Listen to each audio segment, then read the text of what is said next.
আপনার লজ্জা লাগে না? একটা মেয়ে হয়ে একটা ছেলেকে জোর করে তুলে নিয়ে এসেছেন বিয়ে করার জন্য। লজ্জা কেন করবে? আমার ইচ্ছে হয়েছে তোমাকে বিয়ে করব, তার মানে করব। এই ফিহা কারো ইচ্ছেতে চলে না।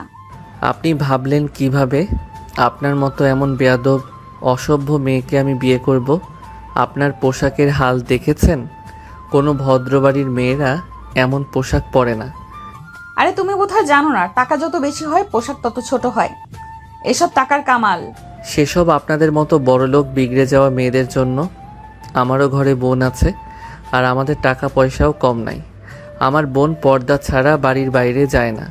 সেখানে আপনি আমার মতো পরপুরুষের সামনে স্লিভলেস হাতা জর্জেট শাড়ি পরে আছেন, তাও আবার এমন শরীর বের করে পরেছেন। শরীরের প্রতিটা ভাঁজ স্পষ্ট। আরে বাস, বিয়ে নাই হতে এত খুঁটিয়ে দেখা শুরু করে দিছো জান? এখনো তো কত কিছু বাকি, বিয়েটা হোক তারপর দেখাবে কোথায় কোন ভাঁজ। বেহায়া বেশরম মেয়ে মানুষ, শুনুন, আমাদের বাড়িতে সবাই 5 ওয়াক্ত নামাজ পড়েন। আপনার মতো মেয়েদের জন্য আমার বাড়ি না। আরে জান, নামাজ পড়ে তো কি হয়েছে? ওরা ওদের কাজ করবে, আমি আমার কাজ করব। ওরা নামাজ পড়বে, আমি পার্টি করব, সিম্পল। আরাফ রেগে চলে যেতে নিল। ফিয়া তার গার্ডদের ইশারা করলো, সাথে সাথে আরাফকে গার্ড ঘিরে ধরল। আরাফ অবাক হয়ে ফিয়ার দিকে তাকালো। ফিয়া দুষ্টু হেসে বলল, বিয়ে না করে তো যেতে পারবে না জান। এখানে তোমাকে বিয়ে করার জন্য আনা হয়েছে, চেহারা দেখার জন্য না। আপনি কি পাগল? চিনেন না জানেন না একটা ছেলেকে বিয়ে করতে চাচ্ছেন? ব্যাপারটা বেশি বাড়াবাড়ি হয়ে গেল না? কে বলেছে তোমাকে আমি চিনি না? তোমাকে তো আমার থেকে কেউ বেশি চেনে না, আরাফ চৌধুরী। আপনি আমাকে কিভাবে চিনেন? আমি তো আপনাকে চিনি না, জীবনে কখনো দেখেছি বলেও মনে হয় না। ফিয়ার ঠোঁটের কোণে রহস্য হাসি ঝুলিয়ে বলল, দেখার জন্য মন থাকা লাগে আরাফ, সেই মন কি তোমার আছে? অযথা এত বকবক করো না, তাড়াতাড়ি কবুল বলো, এই কাজে বিয়ে পড়ান। আরাফ প্রতিবাদ করতে গেল, কিন্তু ফিয়া তার গার্ডদের ইশারা করতে তারা আরাফের মাথায় বন্দুক তাক করলো। আরাফ অবাক বিস্মিত বাকরুদ্ধ হয়ে গেল। সে রেগে চিৎকার করে বলল, এসব কী ধরনের বেয়াদবি হচ্ছে? আমি কিন্তু কাউকে ছাড়বো না। ছাড়াছাড়ি পরে, আগে তো ধরো। এর একটা কথা বললে খুব খারাপ হয়ে যাবে, তাড়াতাড়ি কবুল বলো। আরাফ আর কি করবে? জানের মায়া সবারই আছে, তাই সে কিছুটা ভয়ে বিয়েটা করে ফেল। কিন্তু ফিয়া কেন তাকে বিয়ে করলো এই বিষয়টা তার অজানা, কারণ এই মেয়েকে সে চিনেই না। আজই প্রথম দেখল। বিয়ে সম্পূর্ণ হতেই ফিয়ার চোখে এক রহস্য ভেসে উঠল, যেন এটা তার বহুদিনে প্রতীক্ষার ফল। বিকেলের রোদটা আজ একটু কেমন যেন অদ্ভুত, হালকা লালচে আলো গায়ে মেখে চুপচাপ দাঁড়িয়ে আছে আরাফ। পাশে দাঁড়িয়ে আছে একেবারে ঝড় তুলে আসা ফিয়া, তার মুখে দুষ্টু হাসি, ঠোঁটের কোণে একরাশ আত্মবিশ্বাস। চলো যান, এখন তোমাদের বাড়ি যাই। আপনি আমাদের বাড়ি যাবেন মানে? তো বিয়ে হয়েছে, এখন কি আমি বাপের বাড়ি বসে থাকবো? বউ হয়ে গেছি মানে এখন তোমার বাড়িতেই যাব। কিন্তু আপনি এই পোশাকে যাবেন না। এই রকম কাপড় পরে কেউ আমাদের বাড়িতে ঢুকতে পারে না। আমার মা এই দৃশ্য দেখে চমকে যাবেন। আহা, তোমার মা চমকালে আমার কি আসে যায়? আমি যেভাবে থাকতে ভালোবাসি সেভাবেই থাকবো। এই ফিহাকে কেউ শেখাতে পারে না জান কোথায় কি পড়তে হবে। আরাফ মুখে কিছু না বলেও মনে মনে কেমন যেন অস্বস্তি কাজ করছে। এমন এক অচেনা বেয়াদব অথচ অদ্ভুত আত্মবিশ্বাসী মেয়ের সাথে সে বিয়ে করেছে, সেটাও বন্দুকের মুখে। গাড়িটা একসময় থামল চৌধুরী ভিলার সামনে। দোতলা সাদা রঙের বাড়ি, সামনে বাগানে ভরা টকবকে গাঁদা ফুল। আরাফের মা আয়েশা বেগম বারান্দায় দাঁড়িয়েছিলেন। ছেলেকে দেখে মুখে হাসি ফুটেছিল, কিন্তু সাথে সাথেই তা মুছে গেল যখন তার চোখ পড়ল ফিয়ার উপর। তিনি নিচে নেমে এলো আরাফের কাছে, তারপর বলল, বাবা, এই মেয়েটা কে? আমি আপনার বৌমা, শাশুড়ি মা। আমাকে বরণ করবেন না? বৌমা? কবে? কিভাবে? আরাফ, এটা কি সত্যি কথা? মা, উনি আমাকে জোর করে বিয়ে করেছে। আয়েশা বেগম এক মুহূর্তে হতবাক হয়ে গেলেন। তিনি ছেলেকে ভালো মতোই চেনেন, ভদ্র, শান্ত, মিষ্টি কথা বলা। ছেলেটা এমন কোনো ঝামেলায় যাবে না জানতেন, কিন্তু মেয়েটির মুখেই দুষ্টু হাসি আর তার বেপরোয়া চোখ দুটো যেন পুরো বাড়িটা কাঁপিয়ে দিচ্ছে। জোর করে বিয়ে মানে? তুমি কি বলছো এসব বাবা? আরে শাশুড়ি মা, জোর বললে কিন্তু আমি কষ্ট পাবো। আমি তো ভালোবেসে বিয়ে করেছি জানকে, তবে একটু নাটক ছাড়া প্রেম জমে না। প্রেম? কোন প্রেম? আমি আপনাকে চিনি না, দেখিনি কখনো। তুমি চেনো না, কিন্তু আমি চিনি জান, খুব ভালো করে চিনি। ঘরে একটা অদ্ভুত নীরবতা নেমে এলো। বাতাসও যেন থেমে গেল কিছুক্ষণ। আয়েশা বেগম ছেলের দিকে তাকিয়ে বুঝতে চাইলেন সত্যিটা, কিন্তু ফিয়ার চোখে সেই রহস্যভরা হাসি যেন সব উত্তর গিলে ফেলছে। যাই হোক, এখনকার জন্য ভেতরে এসো, বাইরে দাঁড়িয়ে এসব বলা যায় না। উফ, এই তো আমার শাশুড়ি মা। জান, দেখলে তো আমি বলেছিলাম না শেষ পর্যন্ত সবাই আমাকেই পছন্দ করবে। আপনি বেশি বাড়াবাড়ি করছেন। বাড়াবাড়ি না জান, এখন থেকে আমি তোমার বউ, তোমার ঘরে তোমার পাশে তোমার বালিশে ঘুমাবো। এখন বলো, সামলাতে পারবে তো আমাকে? আরব রাগে ঘরে চলে গেল, কিন্তু দরজার পাশে দাঁড়িয়ে থাকা ফিয়া চুপ করে তার দিকে তাকিয়ে রইল। চোখে কেমন এক অদ্ভুত ঝিলিক, যেন এই বিয়ের পেছনে কোনো অজানা রহস্য লুকিয়ে আছে, যা সময় একদিন খুলে দেবে। আরব ঘরে এক কোণে দাঁড়িয়ে আছে, তার মুখে স্পষ্ট রাগ, চোখে বিরক্তি। অন্যদিকে ফিয়া দিব্যি সোফায় বসে কফির কাপ হাতে নিয়ে চুমুক দিচ্ছে, যেন নিজের শ্বশুরবাড়ি না, নিজের রাজ্য। আয়েশা বেগম শান্তভাবে ছেলের পাশে এসে দাঁড়ালেন। তিনি অনেক কিছু দেখেছেন জীবনে, কিন্তু এমন বেয়াদবার বেপরোয়া মেয়েকে এই প্রথম দেখছেন। মুখে দৃঢ় হাসি, কিন্তু কণ্ঠে এক ধরনের দৃঢ়তা। বিয়ে করেছো ভালো কথা, কিন্তু এই বাড়িতে থাকতে হলে একটা কথা মনে রাখবে মা, আমাদের ঘরে মেয়েরা ভদ্রভাবে থাকে। সোজা কথায় এই ধরনের পোশাক এখানে চলে না। আমাদের পরিবারের মেয়েরা পর্দা করে, নম্রভাবে চলে। তুমি যদি এই বাড়িতে থাকতে চাও তাহলে সেভাবেই থাকতে হবে। ফিয়া কিছুক্ষণ চুপ করে তাকিয়ে রইল আয়েশা বেগমের দিকে, চোখে মৃদু ঝিলিক, ঠোঁটে এক চওড়া হাসি। তারপর ধীরে ধীরে কফির কাপটা টেবিলে রেখে উঠে দাঁড়ালো। শাশুড়ি মা, আপনি হয়তো জানেন না, আমি কারো শর্তে চলি না। এই পোশাকগুলোই আমি পরবো, কারণ আমি যেভাবে আরাম পাই সেভাবেই বাঁচি। কেউ আমাকে শেখাবে না কিভাবে চলতে হয়। তুমি বুঝতে পারছো কি বলছো? একদম বুঝে বলছি শাশুড়ি মা, আপনি আমাকে বাধা দিতে আসবেন না, ভালো হবে না। আমি নিজের মতো থাকবো, এটাই আমার স্বভাব। মুহূর্তেই ঘরের বাতাস ভারী হয়ে উঠল। আয়েশা বেগম কিছুক্ষণ নীরবে তাকিয়ে রইলেন ফিয়ার দিকে। তার বুকের ভেতর কেমন যেন ধুকপুক করছে। এমন মেয়ে তিনি কোনোদিন ভাবেননি যে তার ঘরে আসবে। এই মেয়ে যে একেবারে অন্য জগতের। মা, আমি ভেবেছিলাম এই মেয়েকে ঘরে আনা মানেই বিপদ ডেকে আনা। ফিয়া হেসে পাশ ঘেঁষে এসে দাঁড়ালো আরাফের সামনে। তার চোখে দুষ্টু ঝিলিক, কণ্ঠে রোমাঞ্চ মেশানো একরাশ আত্মবিশ্বাস। জান, শাশুড়ি মা রাগ করেছে মনে হয়। এখন যদি একটু আমাকে তোমার ঘরটা দেখিয়ে দাও, তাহলে হয়তো রাগটা কেটে যাবে। আমার ঘরে যাবেন না এখন? ঘর তো এখন আমারও জান, এখন তোমার মতোই আমার অধিকার আছে সেখানে ঢোকার। কথাগুলো বলে ফিয়া নিঃশব্দে সিঁড়ির দিকে হাঁটা দিল। আয়েশা বেগম স্তব্ধ হয়ে রইলেন, আর আরাফ চুপচাপ দাঁড়িয়ে শুধু তাকিয়ে রইল ফিয়ার পেছনে, রাগ, অবিশ্বাস আর এক ফোঁটা কৌতূহলের মিশলে। মনে হলো এই মেয়েটার ভেতরে কিছু আছে যা সে এখনো বোঝেনি, কিন্তু একদিন হয়তো সব উলটপালট করে দেবে তার শান্ত জীবনটা। বিকেলের পড়ন্ত আলোটা ঘরে হালকা ছায়া ফেলেছে। আরফের ঘরটা পরিষ্কার পরিচ্ছন্ন, দেওয়ালে পরিবারের ছবি, টেবিলে কিছু বই। এই ঘরটায় সবসময় শান্তির গন্ধ লেগে থাকতো, কিন্তু আজ সব বদলে গেছে। ফিয়া দিব্যি খাটের মাঝখানে আদর্শা হয়ে ফোন চালাচ্ছে, চুলগুলো একপাশে ছড়িয়ে আছে, মুখে তৃপ্তির চাপ, যেন এটা তার নিজের বাড়ি, নিজের রাজ্য। চোখে সানগ্লাস, এক হাতে মোবাইল, অন্য হাতে চিপসের প্যাকেট। আহা, কি শান্তি! জানের ঘরটা একদম পারফেক্ট। আমি ঠিকই ভেবেছিলাম এই ছেলেকে না পেলে আমার জীবন অসম্পূর্ণ থেকে যেত। হঠাৎ দরজায় টোকা পড়ল, ঠক ঠক। ফিয়া মুখ না ঘুরিয়েই পড়ল। কে? দরজার ওপাশ থেকে মিষ্টি গলা ভেসে এলো। কাজের মেয়ে সেলিনা বলল, ম্যাডাম, আপনাকে খাওয়ার জন্য ডাকছে। সবাই নিচে ডাইনিং টেবিলে বসেছে। আমি নিচে যাব না, তুমি আমার খাবার উপরে নিয়ে এসো। কিন্তু ম্যাডাম এই বাড়িতে কেউ আলাদা খায় না, সবাই একসাথেই নিচে বসে খায়। তোরা এইসব নিয়ম আমাকে শেখাবি না। আমি বলেছি আমার খাবার উপরে আনবি, আর খবরদার ভাত দিবি না আমাকে। আমি ডায়েট করি, আমার জন্য শুধু রুটি আর সবজি দিবি, বুঝলি? সেলিনা ভয়ে ভয়ে মাথা নিচু করে শুধু বলল। জি ম্যাডাম। তারপর তাড়াতাড়ি সিঁড়ি বেয়ে নিচে নেমে গেল।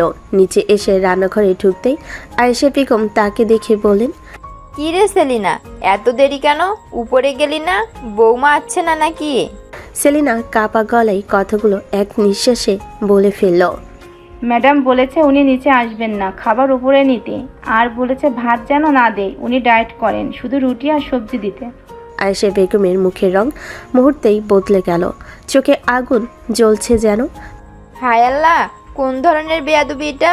বিয়ের দিনে ঘরে শুয়ে থেকে আদেশ দিচ্ছে আমাদের ঘরে কেউ আলাদা খায় না, এই নিয়ম কেউ ভাঙতে পারে না। এই, তুই কাকে বিয়ে করলি আরাফ? পাশে বসেছিল আরাফ।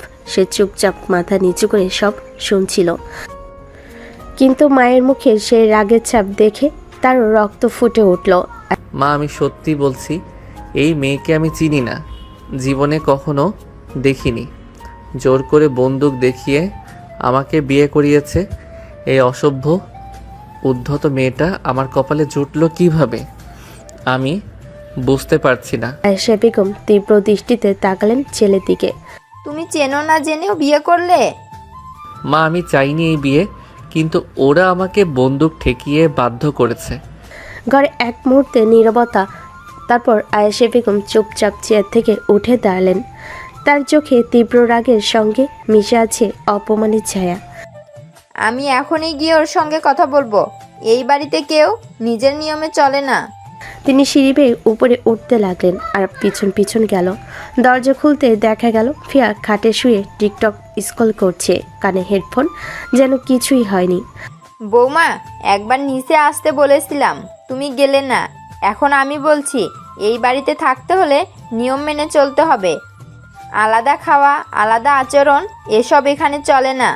শাশুড়ি মা, আপনি রাগ করলে কিন্তু মুখে দাগ পড়ে যাবে, সাবধান। আর নিয়মের কথা বলছেন? আমার নিজের নিয়মেই আমার জন্য যথেষ্ট। আমি যেমন খেতে চাই তেমনই খাবো। তুমি বুঝে কথা বলছো তো? একদম বুঝে শাশুড়ি মা। আমার খাবার উপরে দেবেন, নিচে আসবো না। আমি আমার মতো বাঁচতে জানি। আয়েশা বেগম স্তব্ধ হয়ে গেলেন। তার মুখে রাগ, লজ্জার, অবিশ্বাসের মিশেল। তিনি নিচে নেমে গেলেন ধীরে ধীরে। আরফ দরজার পাশে দাঁড়িয়ে শুধু তাকিয়ে রইল ফিয়ার দিকে। তার চোখে একরাশ রাগ, কিন্তু কোথাও যেন এক টুকরো প্রশ্ন। এই মেয়েটার সাহস এতটা কেমন করে? আর কেন জানি মনে হচ্ছে এই বেপরোয়া হাসির আড়ালে লুকিয়ে আছে একটা বড় রহস্য। দরজার পাশে দাঁড়িয়ে আছে আরফ, মুখে রাগ, চোখে ঝড়। সে ঠিক বুঝে উঠতে পারছে না এই মেয়েটা পাগল নাকি নাটক করছে। ফিয়া হঠাৎ চোখ তুলে ওকে দেখে ফেলল। ঠোঁটে দুষ্টু হাসি ফুটে উঠল। ধীরে ধীরে উঠে এসে এগিয়ে গেল তার দিকে। জান, দাঁড়িয়ে আছো কেন? ওখানে আমার ঘরে এসো। আপনার ঘর না, এটা আমার ঘর। ফিয়া হেসে হঠাৎ তার হাত ধরে টান দিল। আর অবাক হয়ে সামলে ওঠার আগে সে তাকে টেনে নিয়ে এলো বিছানার ধারে। তার চোখে একরাশ দুষ্টামি, এক ফোঁটা অধিকার। বিয়ে হয়েছে আজ কয়েক ঘন্টা হয়ে গেল জানো, অথচ তুমি একবারও আমার কাছে এসে তাকাওনি। আমার মতো একটা মেয়ে তোমার পাশে, আর তুমি এত শান্ত। এটা কেমন বর রে? এসব কি আচরণ করছেন আপনি? একটু ভদ্রভাবে কথা বলা শিখুন। আহা, ভদ্রতা সবসময় মানায় না জান। কখনো কখনো ভালোবাসা পেতে হলে একটু পাগল হতে হয়। আপনার মতো মেয়েদের আমি চিনি। আপনার মধ্যে কোনো লজ্জা নেই, কোনো আদব নেই। আমি আপনার কাছ থেকে দূরে থাকতে চাই। ফিয়ার মুখের হাসি মিলিয়ে গেল। তার চোখে এক মুহূর্তে আগুন জ্বলে উঠল। ঠোঁট শক্ত করে কামড়ে নিল সে। ঘৃণা করবে তুমি? ঠিক আছে, করো, কিন্তু এ কথা মনে রেখো জান, আমি তোমার বউকে অবহেলা করা যায় না।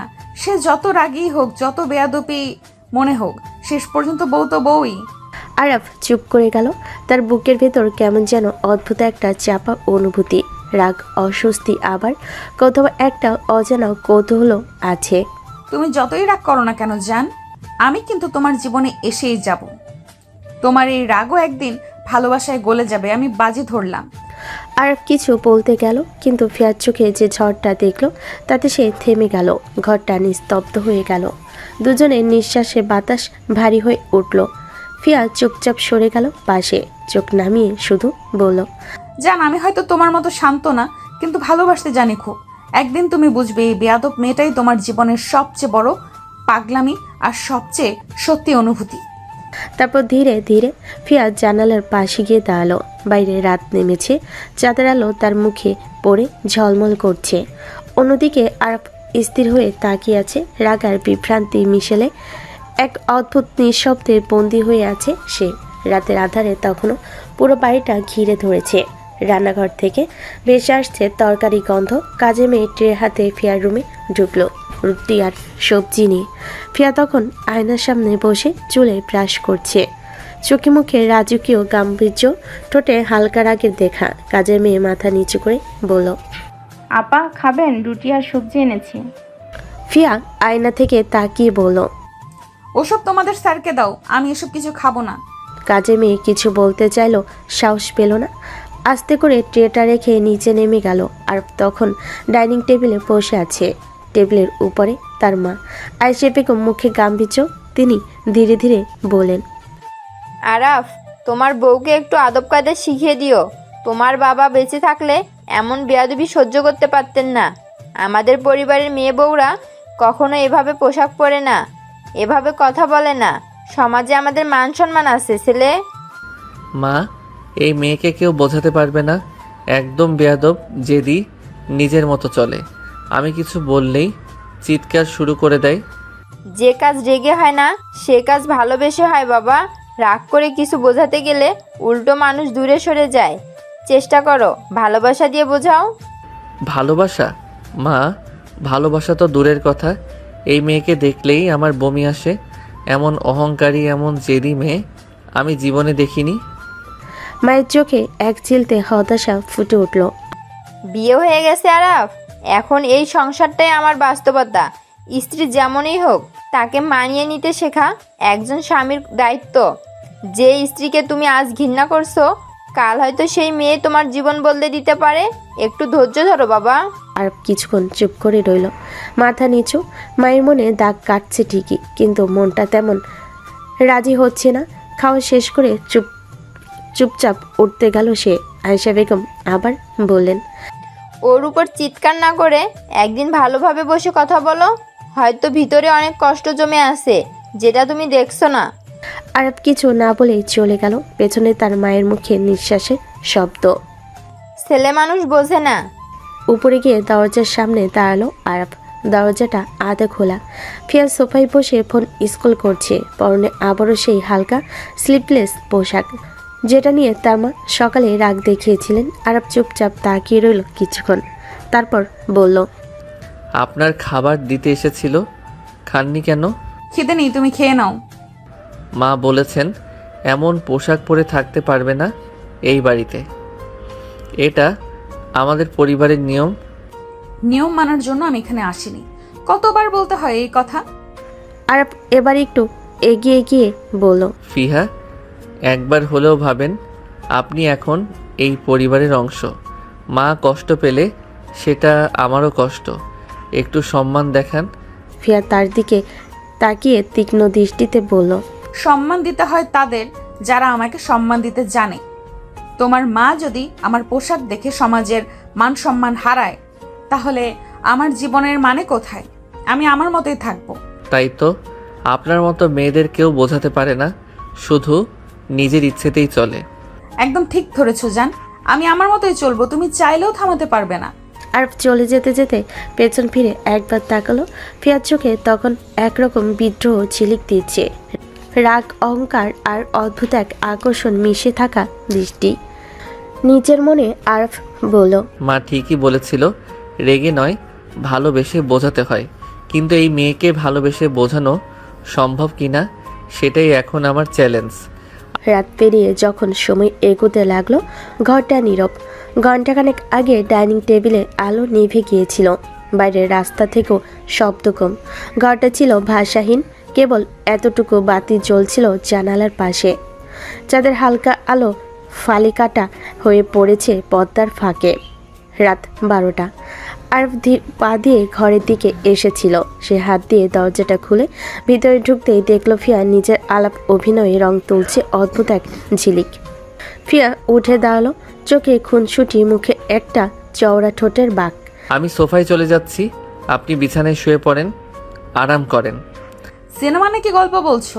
বিয়ে হয়েছে, স্বামী স্ত্রী আমরা। আজ রাতটা আমাদের বাসর রাত, তুমি আমাকে আদর করবে। আপনার মতো মেয়ের কাছে আমি কাছে যেতেই অবজ্ঞা অনুভব করি। ফিয়ার চোখে এক মুহূর্তে জ্বালা আর উচ্ছ্বাস দুটি মিশে এক অদ্ভুত অনুভবে রূপ নিল। সে কিছুই বলল না, কেবল গ্রাসে এগিয়ে এসে আরাফের হাত ধরে টেনে আনলো। আমি জোর করব না। তুমি যদি রাজি না থাকো আমি সরে যাই, কিন্তু আজ রাতে আমি চাই তুমি খানিকটা কাছাকাছি হও। আজ আমাদের বাসর রাত, আমার জন্য একটু ভালোবাসা দাও। আরাফ প্রথমে পিছু হটল, চোখে লেগে থাকা রাগার অপমানের রেশ, কিন্তু ফিয়ার কণ্ঠে এমন ইতস্ততি মেশানো অনুনয় ছিল তা অচেনা অন্যের মতো আরাফকে নাড়া দিল।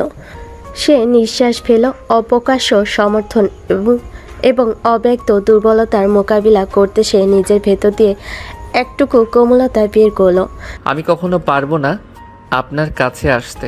ফিয়া তখন ভান করল না, তার চোখে সদ্য জাগা আস্থা, মুখে কোমল চাহনি। সে আরাফের হাতটা নিয়ে নিজের কাঁধে রাখল।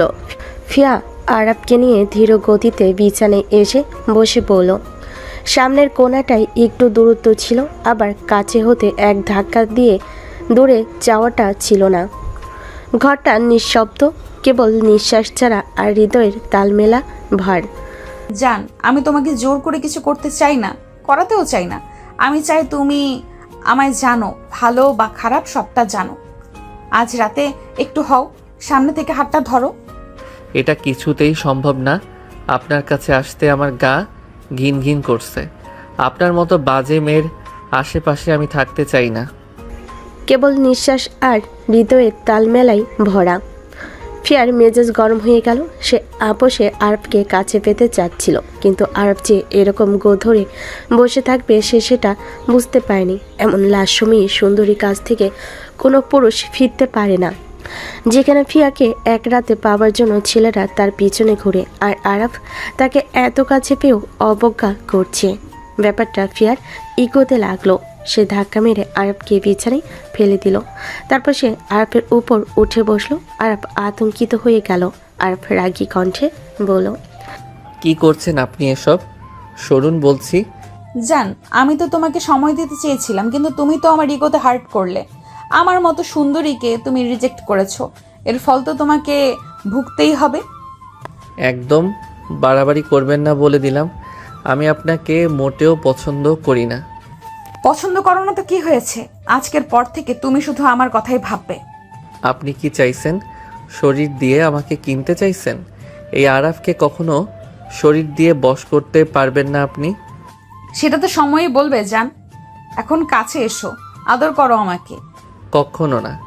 আপনার লজ্জা হওয়া উচিত, যেখানে একটা ছেলে আপনাকে রিজেক্ট করছে আর আপনি তাকে পেতে উঠে পড়ে লেগেছেন। এই ফিহা যা চায় তা হাসিল করে ছাড়ে, হোক সেটা আপোষে বা জোর করে। এই কথা বলেছি ফিহা আরবের ঠোঁট দুটো দখল করে নিল। সমানতালে কামড়ে কিস করতে লাগলো। আরব ছটফট করে উঠল কামড়ের জন্য। মনে হচ্ছে তার ঠোঁট দুটো ছিঁড়ে যাবে, কিন্তু ফিয়া থামলো না। সে একের পর এক কামড় দিতে লাগলো। আরব দিশেহারা হয়ে গেল। একে তো একটা মেয়ে তার কাছে, তার উপর তার শরীরের সাথে তার শরীর স্পর্শ লেগে আছে। আর একটা মেয়ের ঠোঁট যখন একটা ছেলে স্পর্শ লাগে তখন তার শরীরে উত্তেজনা কয়েক গুণ বেড়ে যায়। আর ধীরে ধীরে কন্ট্রোল হারিয়ে ফেলছে। ফিয়া যেন এটাই চাচ্ছে। আরব বেশ কয়েকটা ঢোক গেল। ফিয়া নিঃশাক্ত চোখে তাকিয়ে বলল, কি হলো জান, এখনো আদর করবে না? আমার ইন্টারেস্ট নেই আপনার প্রতি। ফিয়া নিজের ব্লাউজের বোতাম খুলতে খুলতে বলল, সত্যি ইন্টারেস্ট নেই নাকি নিজেকে সংযত করছো?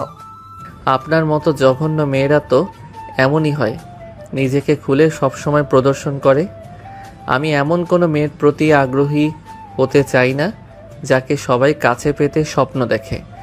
ফিয়া কিছুটা থমকে গেল আরবের কথা শুনে। আর কি সত্যি এত ভালো?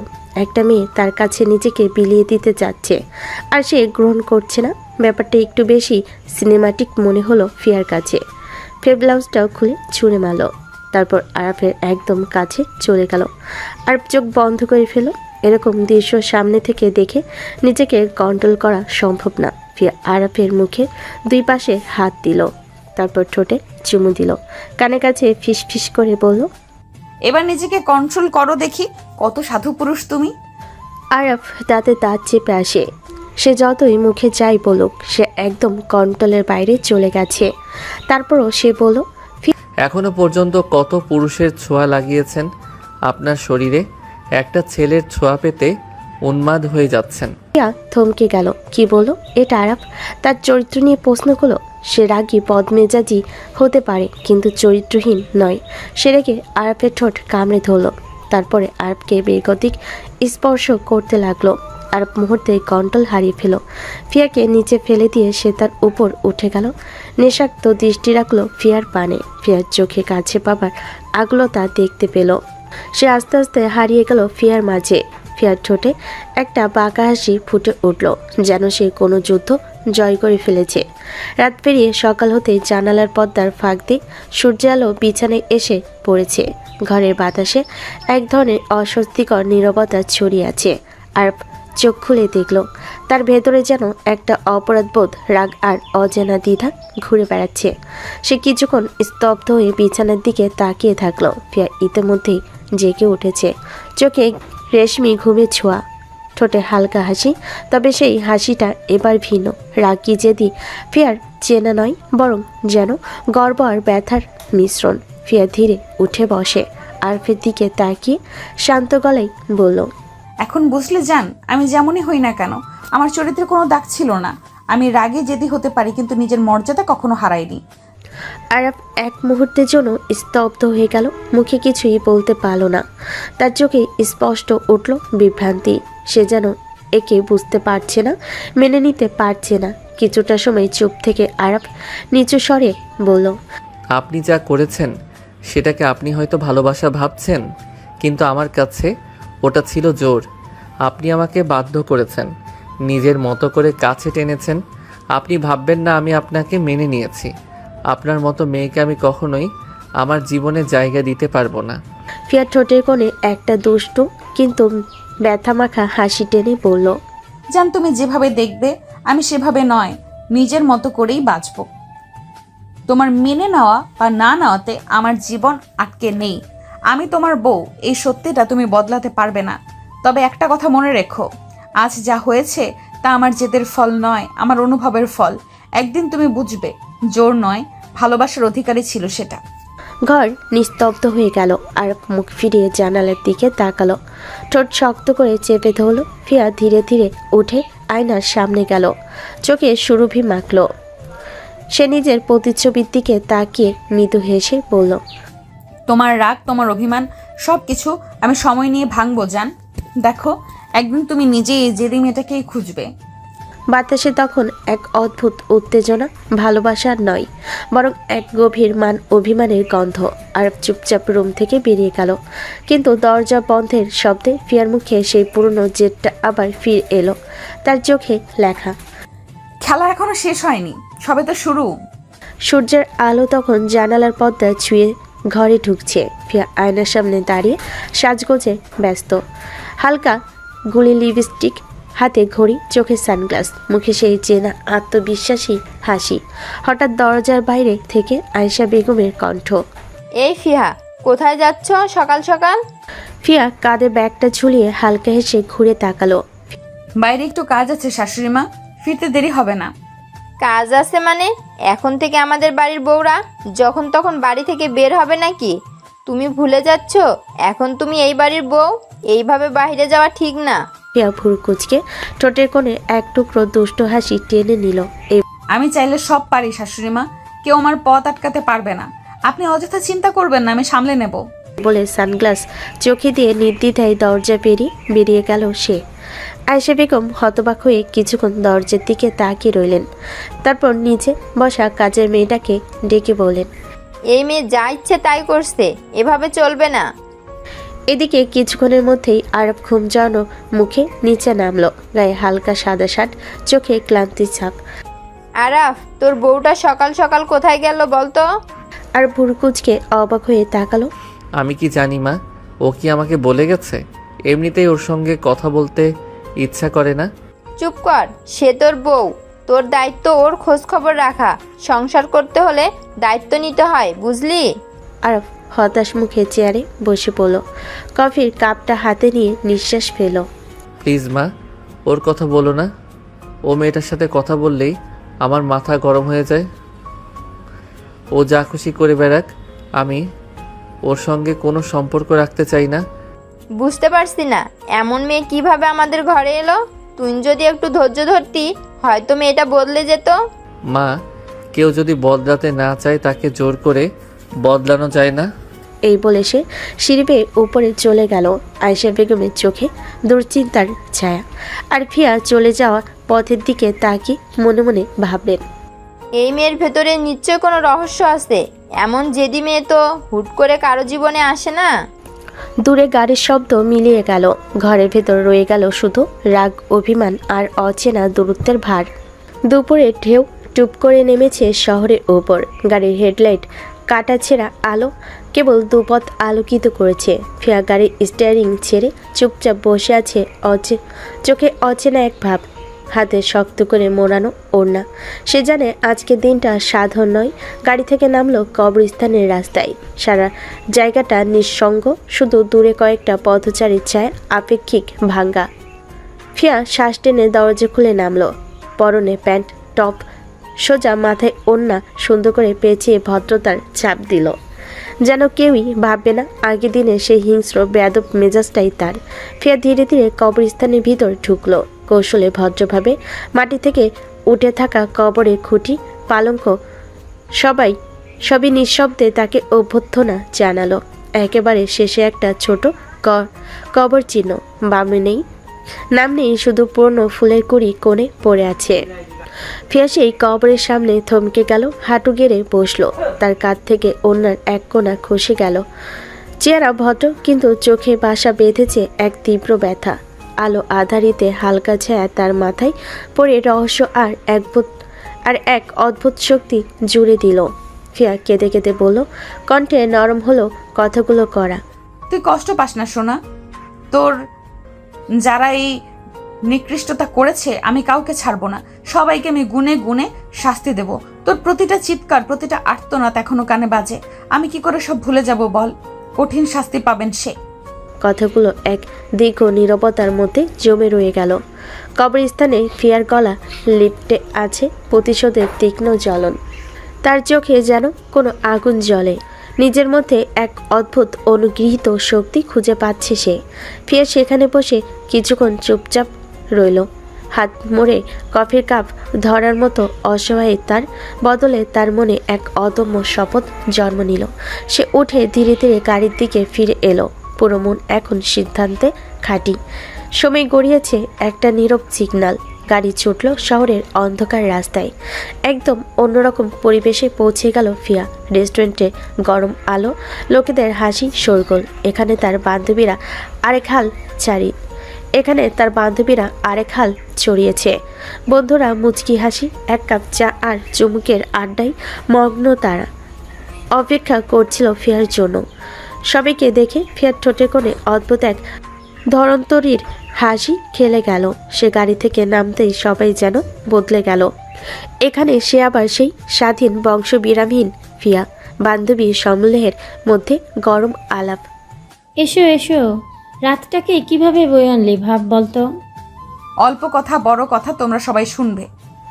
এখানে উষ্ণ আলো আর মূর্ছনাদায়ক গন্ধের মধ্যে ফিয়া নিজের ঠিকঠাক চেহারা দেখালো।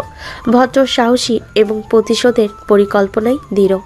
বান্ধবীরা একটু অবাক, একটু কৌতূহলী, কারণ ফিয়ার চোখে এখন কেবল ব্যথা নয়, বরং এক মহৎ উদ্দেশ্য, পরায়ণতার দত্তকে জ্বলে উঠেছে। আড্ডার মধ্যে ফিয়া তাদেরকে সংক্ষেপে বলল কি হয়েছিল, কোথায় গিয়েছিল, কিভাবে মনে কষ্ট জমেছে। ওদের চোখে এক অপ্রত্যাশিত সম্মতি। কিছুক্ষণ কাঁধে হাত রাখলো, আবার কেউ কেউ নিঃশব্দে ফিয়ার সংবেদনাকে বোঝার চেষ্টা করলো। ফিয়া শেষ করে বলল, আমি কাউকেই ছাড়বো না, প্রতিটা চোখের জলের হিসাব দিতে হবে তাকে। রেস্টুরেন্টের আলোর মধ্যে ফিয়া সেই কথাগুলো ধীরে ধীরে ছড়িয়ে পড়ল। বন্ধুরা মুচকি হেসে বলল, পরিকল্পনা শুরু হলো। বাইরে কবরস্থানের নীরবতা আর রেস্টুরেন্টের চঞ্চল আলো দুইটি ছাপ একে অপরকে ছুঁয়ে দিল। ফিয়ার চোখে লুকিয়ে থাকা রহস্যটা আরও গভীর হলো, কারণ সে জানে শুরু হয়েছে একটি যুদ্ধ, যেখানে প্রেম বা ঘৃণা সবই একই ছায়ায় থাকবে। রাত গভীর হলো, বাড়ির বাগানে আলো কেটে ছড়িয়ে পড়ছিল। ফিয়া ঢিলে টালা ধাপে দরজা খুলে ঢুকলো। সানগ্লাস টেনে ফেলা চুলে হাত বুলিয়ে, হাতে কিছুটা লজ্জাজনিত ঢঙ্গে, তার গলায় নেশার হালকা শিহরণ, চোখে কেমন নাড়া গড়া হাসি। ডাইনিং রুমে আয়েশা বেগম সোফায় বসে, তার কণ্ঠে সকাল থেকেই জমে থাকা ক্লান্তি আর ঘৃণার মিশ্র অশ্রুত শব্দ। ফিয়াকে দেখে তিনি রাগী গলায় আঘাত ছুড়ে দিলেন, সেই গলায় যে আজ রাতে যতগুলো কথা আটকে ছিল। এইসব কি দেখছি ফিয়া? পুরো দিন বাইরে ঘুরে ঘুরে রাতে গিয়ে ড্রিঙ্ক করে ফিরলে, এটা কি ভদ্রবাড়ির বউয়ের কাজ? তোমার এই বেহায়াপনা এই মতো হলে আর আমাদের বাড়িতে তোমার জায়গা হবে না। নিজেকে শুধরে নাও, না হলে এই বাড়ি ত্যাগ করো।